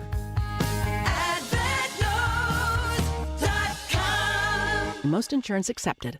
Recently, a seller that unfortunately ended up choosing another agent called me. She said she made a mistake, and what she was expressing to me sounded like she kind of was bullied into signing with him. Is it typical? Not always, but it will never happen when you hire a Century 21 Benefit Realty agent. I want our agents to be able to look in the mirror and say, I'd want to work with me. Not because they're good at saying what you want to hear or offer the lowest commission, but because of trust. Because if you're not feeling that from your agent, that's a problem. And I don't want that. At 1.9% on the listing side of your sale with our commission capped at $19,000, Century 21 Benefit Realty leads with a very fair and transparent commission structure with maximum marketing that can get your home sold fast and for the best price. And saving money matters, but working with someone who will tell you exactly what you need to know up front, that creates trust. And that matters too. This is Angela Calais with Century 21 Benefit Realty, benefit-realty.com, where you pay less for full service. Each office is independently owned and operated. When snowstorms hit and the roads turn slick. These slick roads are pretty brutal. When school closings start rolling in and traffic slows to a crawl. The snowfall closing schools in Kenosha. We've got the latest updates on forecasts and everything else you need to know during severe winter weather. Find Fleet Farm Storm Team alerts on air and online at WTMJ.com or on the WTMJ mobile app. Stay safe. Stay informed with WTMJ. Be our eyes on the road. See something out there that I should know about? Hi, Debbie. I just thought I'd let you know eastbound 94 has what looks like a pretty bad accident. Call me, Debbie Lazaga, on the WTMJ traffic tip line, 414-238-9329. Hi, Deb. It's Mark. 894 West. It's a parking lot. The drive affects you. Why not be part of it? Westbound 94, just west of 27th Street, two-car crash. Give me a call, 414-238-9329. Welcome back to Green Bay Game Day, presented by Orthopedic Associates of Wisconsin on ESPN Wisconsin and 620 WTMJ.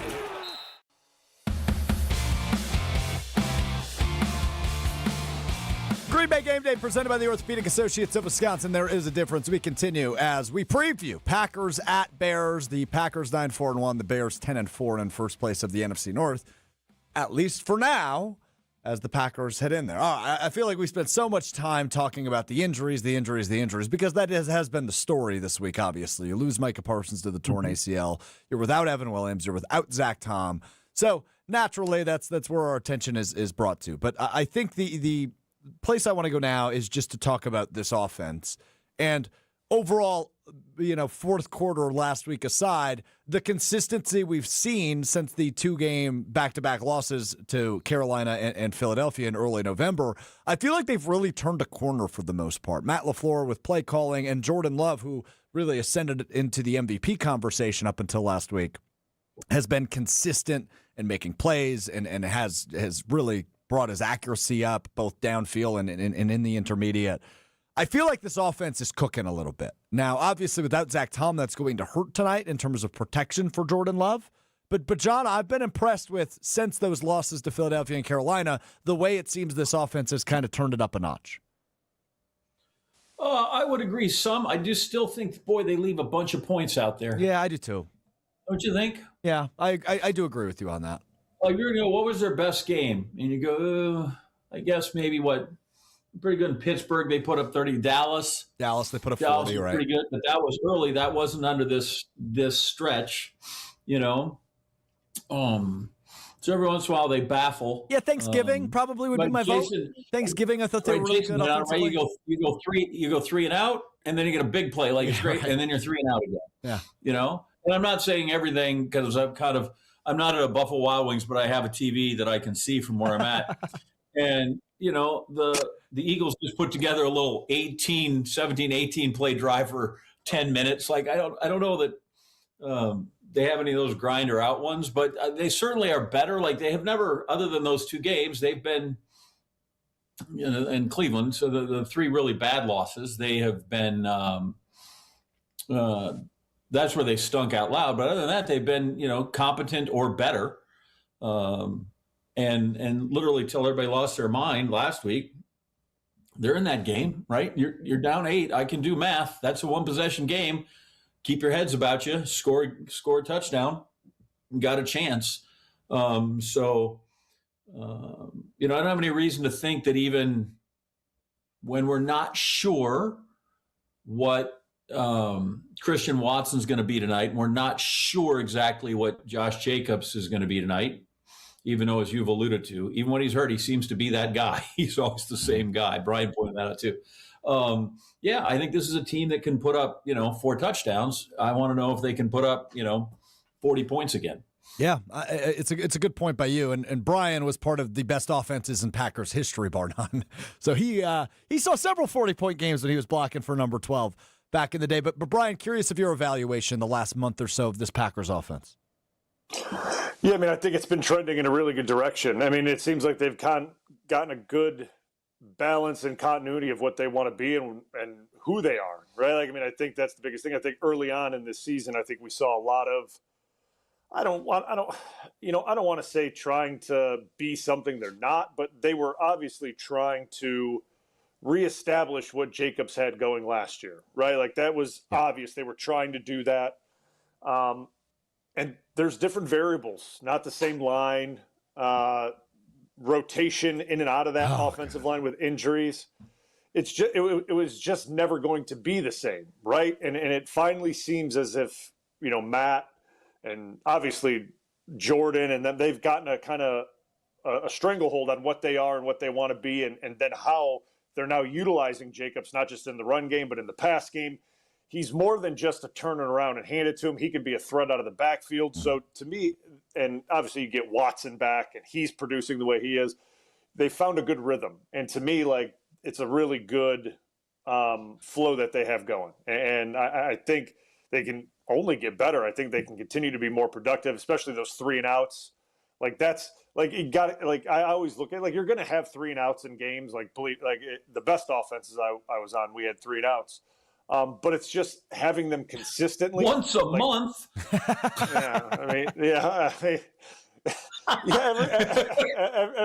Every now and again we would have one. It's trying to get get your first down, right? Like put the defense on their heels a little bit, get the first down, and give your defense a little rest and try to get some rhythm and like, obviously, I don't know what their plan is tonight, right? Like, you want to keep your defense fresh. I get that. But there also seems to be times that this offense can get going and they look good when they play with a little tempo, right? And to me, on the road, getting up to the line of scrimmage, playing a little bit faster, keeping the Bears defense that likes to pressure on their heels a little bit, and playing with a little tempo wouldn't be a bad thing. Like, we played with tempo with Aaron, and it wasn't no huddle. It was just he wanted to be on the line. Right. He would hear the plays in his head, and he would be able to communicate that with code words to us, and we would just go. It didn't need to be a huddle. It'd be a muddle huddle. And that, to me, is something that Jordan can definitely do. He knows this offense. It's just a matter, can you communicate that up and down the line of scrimmage on the road? That's really what it is. Yeah, but important to recognize, right? The air kind of came out of the balloon last week with all the injuries. It just did. It was a winnable game for Green Bay at Denver, who obviously holds the league's longest winning streak now, 11 in a row. But they scored in the first 5 possessions. Now, 3 of them were field goals. You'd like to turn 3 into 7. But the first 5 possessions, every possession they had in the first half resulted in points, and then they had that touchdown right out of the gates in the second half as they kind of double-dipped with a field goal and a touchdown, added 10 points. Between the end of the first half and the beginning of the second half. So that's the consistency you've been waiting to see with a Jordan Love-led offense. And against one of the league's best defenses in Denver, to score on each of your first 5 possessions, that's saying something to me about where this offense is at in terms of consistency. Agreed. So agreed. Yeah. You talk about getting better and maybe mastery of what it is, Brian. Explain to me then, maybe you talked about Aaron, he gets you up now the line, do all those things. The confidence you need to have the quarterback that you're always going to maybe be in the right play. That guy's not, when he checks out of something, you trust what he sees. And how does that develop with a guy who is at that position? Yeah, I mean, I think it's obviously experience, but then it's seeing it over and over that he's right a lot. Right? Like, I mean, I think that's the biggest thing. And I think this is like Captain Obvious, taking care of the football. I think that's the biggest thing. The next part that I would always say, because this isn't just the quarterback, it is on the quarterback, but it's a lot of it. Are we actually organized when we're doing this, right? Are guys not running all over to the left or the right? Are we in the right formation? Are we in this? Are we in that? It's, are we organized? And that takes 10 other guys to make sure we're organized, right? Are we not having stupid false start penalties? Or do we have enough guys on the line? Like, that's the whole thing with doing a huddle type operation, that the quarterback's in charge. Obviously, he's calling the shots, but it's that everyone else understands, like, what the operation's supposed to look like. It's not moseying around there, like, taking forever, but, like, you're on the line pressuring the defense, but the quarterback's in complete control, because then he's able to not only, well, Aaron was great at this. he heard all the defensive calls. So he was on the line hearing everything they would say. And after about a quarter, he would start to pick up pattern recognition of what they were saying. And then he would be able to adjust based off what they were saying and hand signals and things like that. So that's all based on quarterback experience, having the guys that are able to be calm under that situation, that can communicate up and down the line of scrimmage when it's loud, when you're trying to pass code words back and forth about plays and snap counts and things like that. That all factors into it. It's the quarterback and then the guys around him. And that's kind of like where you can get better at practicing that, and you can really drill that, but then you don't find it out until you actually do it in a game. And that's the trust between the head coach and the quarterback and the play caller, essentially. But it's got to be trust with the rest of the guys that they can do it, right? They can get done what is being asked of them to do by the quarterback and the head coach. So I love that perspective and hearing all that from you, Brian, but I'm curious, do you anticipate a game of kind of keep away for both of these offenses? Because in the first matchup between these two teams 13 days ago, Chicago owned the time of possession battle. They won it by about 8 minutes, and they really just tried to keep the ball away from the Packers. Long, sustained drives that result in points. The Packers ultimately win that game by 7, thanks to a Keyshawn Nixon interception at the end of the game. But that was the Bears' approach. I imagine it will be similar today. I also imagine the Packers could try to almost copycat that approach in this game while they're down Zach Tom offensively on the offensive line. What are you anticipating from each of these offenses? I certainly think Chicago's going to do that. I think that's going to be their same MO approach. today. Yeah. Yeah, I think that's going to be Chicago's MO. And I think with Green Bay, because they can play multiple different ways, it just depends on the flow of the game, right? And to me, if I am Green Bay, I am going to slow it down a touch based on certain situations of the game, right? Like that would be what I would go into it thinking, at least when I go into the meeting room on, well, I guess it would be Monday when they did this, because it's a short week and you're going into the game plan. There's going to be times where, hey, we may go a little bit faster. Hey, we're going to pull back and we're going to go a little bit slower. We're going to huddle. We're going to do things like that, because there's nothing that takes crowds out of it. Then you slow the thing down, you quiet them down, and you don't rush to the line and things like that. Because when you're at the line of scrimmage and it's a normal huddle and you break and you go out there, the crowd always gets louder when you huddle and then break. If you're just already at the line and you're just kind of up there, the crowd it's not as loud for some reason. I don't know if they don't understand that, like, we're still talking and you can still be loud and bother us, or if it's just they're waiting to see what happens. I don't know what it is, but to me, I always found that when we would slow games down but still be at the line of scrimmage, it helped everybody out. Like we were able to communicate a lot easier, and we wouldn't be like Corey's hand wouldn't be on the ball, but we'd be standing about a yard away from the ball and just communicating and being able to diagnose things. And Aaron would be calling plays, but he'd also be listening. And it's a form of keep away. It's a form of keep away where you're letting the clock tick, but you're also getting yourself in the right play. And to me, I think Jordan's far enough along that he can do a version of that. Yeah, now, is he a brainiac like Aaron was? I don't know. I've never been in a huddle with Jordan. I have no idea. You know what I mean? I have no clue. I can't even.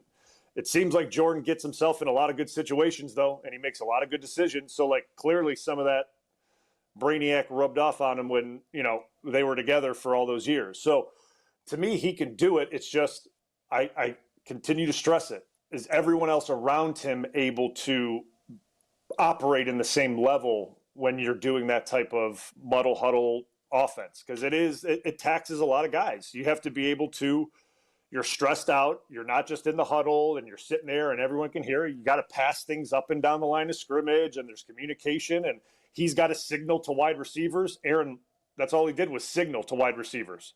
They would spend 30 minutes in offensive meetings going over the hand signals. That's how detailed it was, every week. And these guys knew it like the back of their hand. But it takes more than just the QB to do that, right? It's got to be everyone on board with it. Love it. From Brian Bulaga. John Anderson, Alex Strofe with you here on Green Bay Game Day, which is presented by the Orthopedic Associates of Wisconsin. We will take a look at our Island Resort and Casino best bet. I'm on a roll, baby. 2 in a row for me on the best bet hits. Hopefully we can make it 3 in a row. That's a streak. And we will take a look at our Gruber Law Offices. One call, one prediction from each of us for the game tonight between the Packers and the Bears. That's coming up next on Green Bay Game Day. More Green Bay Game Day coming up on ESPN Wisconsin at 620 WTMJ. Can you feel it? It's the thrill of witnessing a walk-off grand slam, a game-winning touchdown, a buzzer-beating 3. Yeah, you know the feeling. And there's only one place to experience that raw exhilaration. Potawatomi Sportsbook. Catch all the action in a supreme space with dozens of sports betting kiosks, cool drinks, luxe seating, great food, fiery atmosphere, and a monster video wall. Become a legend at Potawatomi Sportsbook. More info online. Must be 21 to enter casino. Game day in Green Bay means friends, food, football, and fun. But first, make sure your ride looks the part. Whether you're rolling up to the tailgate, headed to the watch party, or just cruising around town, a clean car sets the tone for victory. At Tsunami Express Car Wash, you'll get a fast, premium shine every time. Plus free vacuums and detailing tools keep things looking spotless inside and out. With 13 locations and growing across Wisconsin, it's easy to swing through your way to the action. Kick off game day the right way. Tsunami Express Car Wash. Wash, chill, repeat. It's here on consignment from over 10,000 nationwide partners. From very high-end, distinctive furniture, unique antiques and original art, to tasteful home decor that can fit almost any budget. Premium home decor priced right at 25 to 40% off retail prices. This is Katie with Design Exchange, where discerning buyers with discriminating tastes come to find premium home decor at a value. Design Exchange in Heartland and Pewaukee. Design Exchange. Smart interior designers know that what they'll see here is going to be almost impossible to find anywhere else, especially at our consignment prices. Premium home decor that's gently loved and close to new. And what we carry can raise the wow factor of anyone's home decor. This is Katie with Design Exchange, where discerning buyers with discriminating tastes come to find premium home decor at a value. Design Exchange in Heartland and Pewaukee. Design Exchange. The president of James Imaging Systems, Tom Tegeter. As I reflect on the 2025 performance of the James Imaging Systems team, I'm inspired by their power of action, reliable follow-through, and ability to consistently connect with our clients. So thank you for helping our clients grow, profit, and thrive.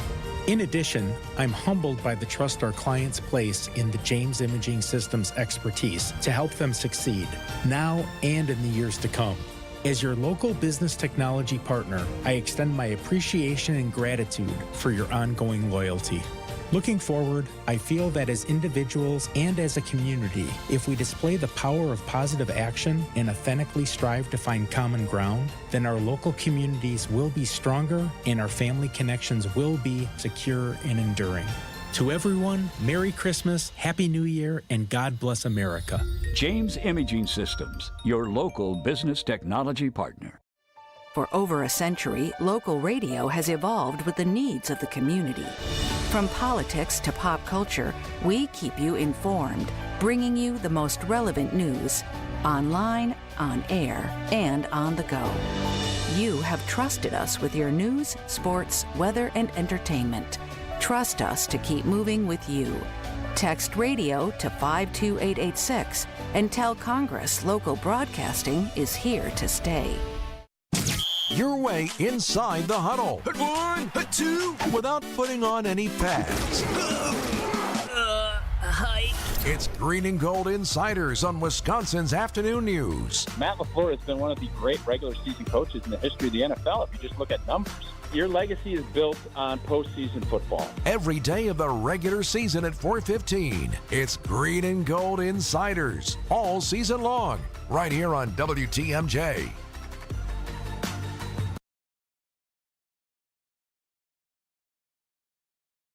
Presented by Orthopedic Associates of Wisconsin on ESPN Wisconsin at 620 WTMJ.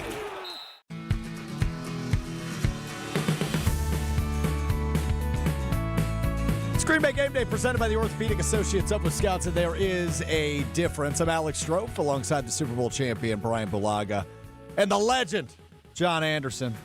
Green Bay Southwest alumnus of SportsCenter and Wipeout. It's time now for our Gruber Law Office's One Call. Gruber Law Offices has a reputation for winning. Their experienced and powerful team works tirelessly to help people and families seriously injured in accidents by providing the best care and service. There's never a fee until your case is won. Gruber Law Offices has been serving the people in the state of Wisconsin for over 35 years. Gruber Law Offices, One Call. That's all. The second matchup in 13 days between these two teams, the 9-4-1 Green Bay Packers, the 10-4 Chicago Bears. It was 28-21 at Lambeau Field just 2 weeks ago. We will see what it is tonight. John Anderson, what's one thing you see happening tonight? You've been very good at these Gruber Law Offices One Calls. Have I? I don't feel like I know anything. No, okay. Well, sorry for giving you credit. Yeah, I appreciate that. Won't happen again. I don't know that I'm there. So I think this is going to, I'm going to make this with the caveat. This is, I think if it doesn't happen, they don't win, right? Okay. The idea being, and that is that I think if they can hold the Bears to 125 yards rushing or less, because I think with essentially their two top receivers out, well, DJ Moore, I'm sorry, but with two of the three, Roma Dunze and Luther Burden, yeah. With Luther, we love LB3, and Dunze out. They like to run the ball anyway. And then what we saw last time was just how slippery Caleb Williams was, right? If you talk about how's your rush integrity, people. That guy just, I literally, the students I was with Sunday night watching it when it happened the first time. And at one point, I just yelled, would somebody just clock that guy? Because he just kept getting somebody just wants to lay him out, So I think if they can hold that, and if it's 125, then maybe they're not holding the ball for 35 minutes again as well. So that's what I think needs to happen is that he'll throw it around a little bit, but I don't know that they're going to throw it particularly well. Be nice if he throws one to us, again, as Bears quarterbacks have always tended to do over the years. But I think that's kind of the number, given how run heavy I think they will be, right? Because 125 is still nothing that usually you would put on the whiteboard or whatever the goal board is if you're over there. But I think that's the number. So I would like to see the Packers hold the Bears to fewer than 125 rushing yards. I agree. If they do that, I think they win the game. I'm right there with you on that. Brian, what are you thinking for your Gruber Law Office's One Call? There could be a lot of options here, but I think today's a Matthew Golden day. I do too. It just feels like he's poised. I'm with you.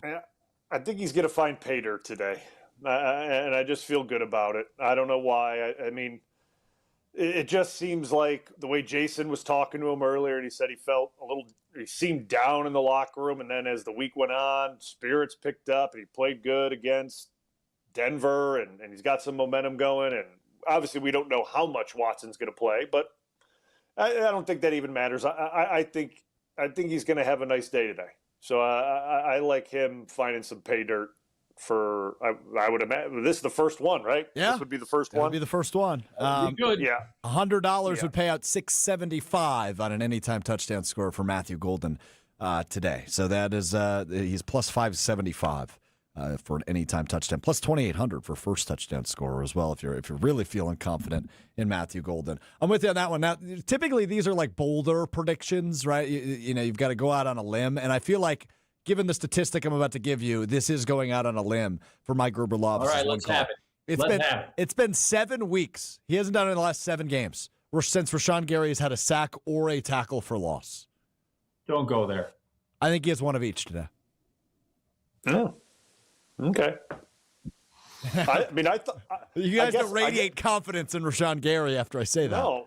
No, I think it's possible. I mean, if we're talking bold, I guess Golden hasn't scored in 15 that's bold. weeks, You're much bolder than I am. So, I guess I don't know which one's more bold, but one's bold, one's gold. Yeah, I think kind of like John's. I think it's necessary to win the football game. Like, I think Rashawn Gary has to play really well to be one of the contribute a lot to win the football game. Like, I just do. I don't think he can be not like a non-impact player and they win. Like, I think he has to be, because where's it coming from? That's it has to come from somewhere. You can't just let Caleb Williams sit back there and then he just kind of moves around as he wants. Because as John said, he's slippery. He'll get out of anything. And if you just let him sit back there, he'll eventually find a running lane or an escape lane to get out and make a play. So, he has to be impactful today. Pressures, hits, sack, whatever it may be, he's got to make an impact. Which of these do you think doesn't add up? Because I looked this up because I hate to just pound on people, except for Lucas Van Ness. Which of these is the most out of line? That Gary is the second highest paid guy in this team. That he's the 12th highest paid edge rusher, or he's the 53rd highest paid player in the NFL. Yes, would be my answer. Yes. All those are out of whack to you? Once again, I said guess we yes. haven't done it in 7 weeks, but once again, I say yes. If you had 6 sacks, would you go all right, what's the number that you would go, all right, I think we're getting the production for the cost? How about a double-digit sack season, which he still hasn't done? 10. Yeah. You got to get 10. 10, as Micah said, that's where you start. You start at 10, and that's the truth of it. Honestly, if you were to ask Clay, but that guy wrecks the curve. Season. But I'm saying if you were to ask Clay, did you have a good season? He didn't have 10 sacks. He would look at you and go, don't talk to me. What do you? Why'd you ask? Rashawn Gary, by the way, earlier this week, not to pile on like John just said. I'll pile on Rashawn Gary. He said earlier this week when asked to evaluate his season, he said he's having a quote great season end quote. He believes he is having a great season. So here's. He's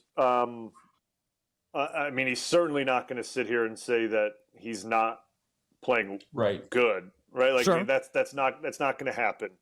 And we just talked about this thing earlier, right to start the show, that there's got to be some positive self-talk here, right? We have to be positive. We have to have the right mindset going into this thing, and he's A1 on it, right? So that I'm glad that that's his thought process, right? And now he's got an opportunity to show everyone, hey, I get Micah was the guy. I can also be one of those guys. I can contribute. I can do what I need to do. So I'm not going to pile on a guy for saying that he thinks he's playing great, right? I'm not going to do that. Because what else is he supposed to say? Honestly, I was going to say, depends how that question's asked. You can be well, what do you? Yeah, because I think he's been up front before about saying that he needed to do more in past seasons and whatever. So I don't know that he's hidden from that, but it is. Yeah, you're not going to go. Yeah, I am just on occasion there'll be a guy.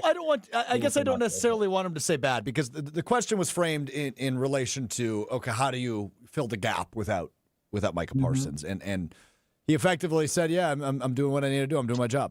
And sure, okay, fair. But also I think a better answer would be something to the effect of, yeah, well, he's a hard guy to replace. We all have to elevate our game.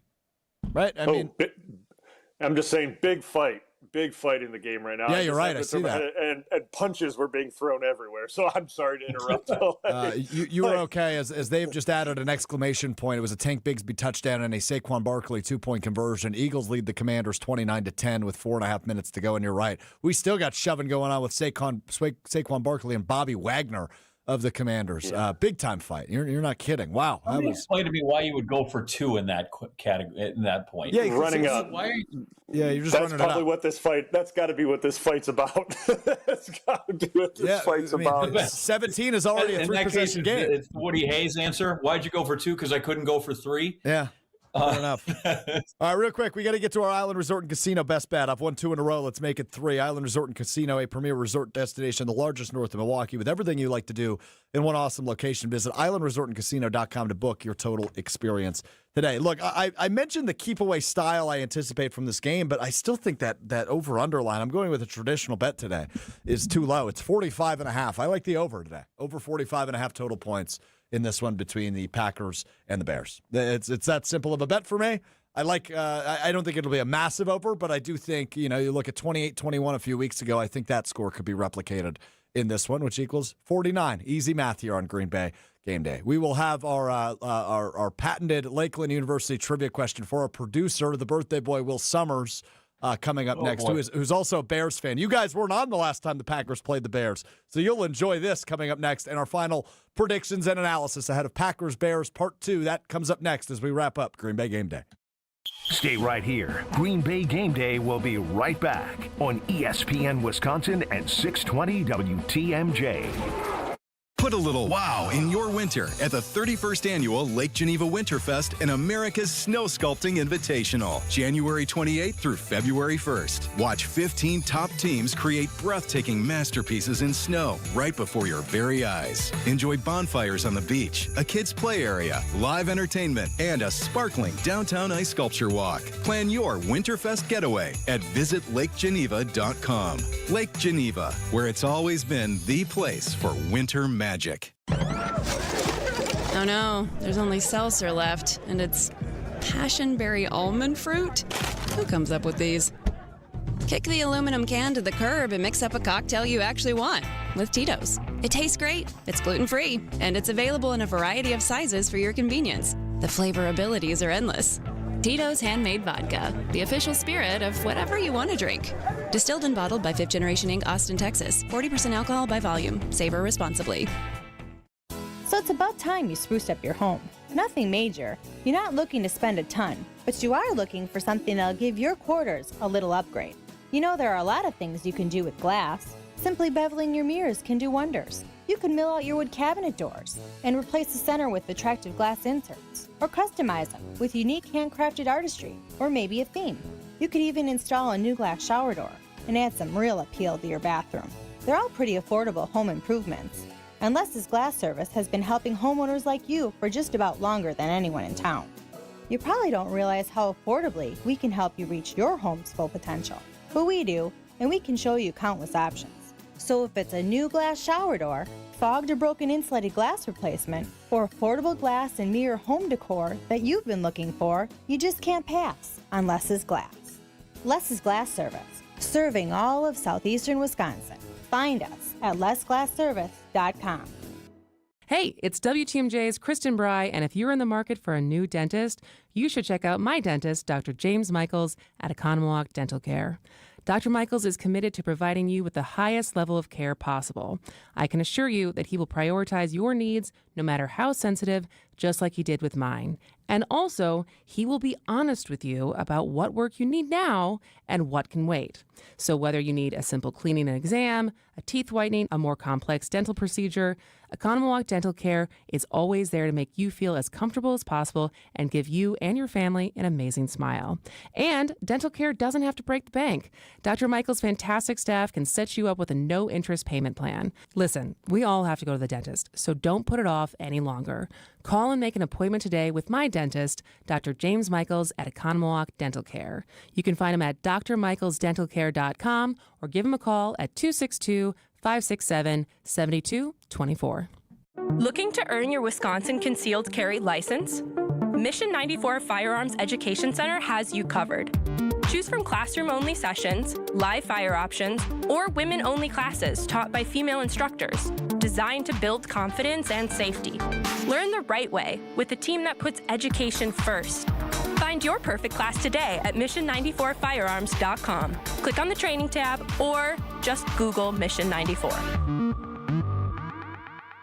When snowstorms hit and the roads turn slick. These slick roads are pretty brutal. When school closings start rolling in and traffic slows to a crawl. The snowfall closing schools in Kenosha. We've got the latest updates on forecasts and everything else you need to know during severe winter weather. Find Fleet Farm Storm Team alerts on air and online at WTMJ.com or on the WTMJ mobile app. Stay safe. Stay informed with WTMJ. This is Green Bay Game Day, presented by Orthopedic Associates of Wisconsin on ESPN Wisconsin and 620 WTMJ. Wrapping up Green Bay Game Day, which is presented by the Orthopedic Associates of Wisconsin. There is a difference. Alex Strofe, John Anderson, Super Bowl champ Brian Bulaga with you for just a few more minutes. And we, as always, are produced by our buddy Will Summers. He is a terrific producer on Green Bay Game Day and Green Bay Game Night, which I will have the pleasure of sitting in for Homer tonight on, alongside Will Summers. Two things about Will Summers. Number one, he is a Bears fan. He's from Illinois, Chicago area kid. Today is his birthday as well. Packers-Bears on his birthday. So the first matchup happened to be on my birthday. Second matchup happened to be on his birthday. How fun is that? So, like we did 13 days ago on my birthday when these two teams matched up for the first time, I'm going to ask Will the Lakeland University trivia question. Trivia brought to you by Lakeland University, Wisconsin's leader in flexible, personalized education. Whether you're just starting college, finishing your degree, or balancing work and family, Lakeland lets you earn your degree your way. Lakeland University, experience it your way. All right, Will, I actually have two questions for you today. Is that all right? Are you okay with that? It's fine. Okay, first question, Matt LaFleur's record versus the Chicago Bears. In 2025, he's 1-1. Okay, overall, though? Not great. Well, no, his record is great, actually. It's what exactly? You know what it is. That's a lot too little. Yeah, it's 12-1. Very good. Jordan Love, when he plays all four quarters against the Bears, what is his record? That's moving the goalposts a little bit, playing all quarters. Yeah, playing all four quarters. You got to be tough to play all quarters. Well, I believe he's 4-0. That would be correct. Yep, yeah, you are correct. Very well done by Will. That was me. On the Lakeland. Yes, I know. Happy birthday on the Lakeland University trivia question. All right, we got about 3 minutes, which leaves about 90 seconds each for Brian Bulaga and John Anderson's final thoughts ahead of Packers-Bears. We go to Missouri. We start with John Anderson. It's Packers-Bears Part 2. Winner will be in first place of the NFC North. Yeah, well, I don't know that I have 90 seconds. I could give you the old standard. I can do it in 32. Whoever runs the ball better and whoever turns it over less will win. That's true. I tend to agree with that analysis. Very well said by you. No, that's the whole thing. No, I do think that I think that the team will be kind of out of its funk about losing Parsons. I think they will get over that rather quickly. And I think then that leaves you with a team that has played well before, that has a track record of they've been a playoff team even without him. I like that Watson's back. I'll be curious to see what they get out of him. But I do think it comes down to, can you control the Bears' running game? Because if you do, then you can kind of control the clock where that comes from. Yeah. And while if I was actually a betting man and I'd go to the window and bet the under, that is strictly because, casinos are built on favorites and the over. In this one, I think they go like 30-27. I think this is going to be another one of these last possession games. Too. I just hope it's the Packers this time that have the ball in hand and maybe are kneeling down on it. Well, I guess technically they were last time when it happened. But I think that offensively, to your point, their rhythm's good. I think they can put up 30. I think they'll need to put up 30, and I think the defense does just enough. But I think this is a place where Hafley shows again, because there have been times when people have carved them up, and they can't have that happen tonight. I'm right there with you, John. Brian, go ahead. Yeah, I think it's going to be an entertaining game. I like Green Bay 31-28. I think it's going to be close. It's going to be another one of those again. Yeah, I'm right there with you. That's where I'm at with it. 31-28. I have the same score. I think it's down to the wire, like John just alluded to. More than I do. I have 30-27 because I don't trust kickers. Well, the Eagles certainly don't trust Jake Elliott after the day he's had, despite their what will be a big win over Washington and Philadelphia going to clinch again the NFC East. The first back-to-back winner in the NFC East in like 20 years. As Philadelphia has once again clinched the NFC East and will be in the postseason, despite what looks like a little bit of rockiness in Philly. They're not the juggernaut they were a year ago. It is Packers-Bears in about 25 minutes, 7:20 on Fox. Marquette and Creighton is coming up next on ESPN Milwaukee if you're listening there. Reminder, watch along on YouTube at ESPN Milwaukee. Myself, Josh DiMaggio, Pablo Iglesias going to watch the game from the studio. If you want to hang out with us on YouTube, you can do that at ESPN Madison and at ESPN Milwaukee. Myself, Packers Hall of Famer Mark Tauscher, Gary Ellerson, Jason will be with you after the game as well on Green Bay Game Night, which will follow the final whistle. No matter what happens in this one, we're with you until at least 1 a.m. It's going to be a late night. Can't wait for it. Green Bay Game Night coming up after the game. Thanks for hanging with us. Thanks to Brian. Thanks to John. Thanks to Gabe. Thanks to Rob. Thanks to Jason. Thanks to Will. Thanks to Evan. Everybody affiliated. This has been Green Bay Game Day. When snowstorms hit and the roads turn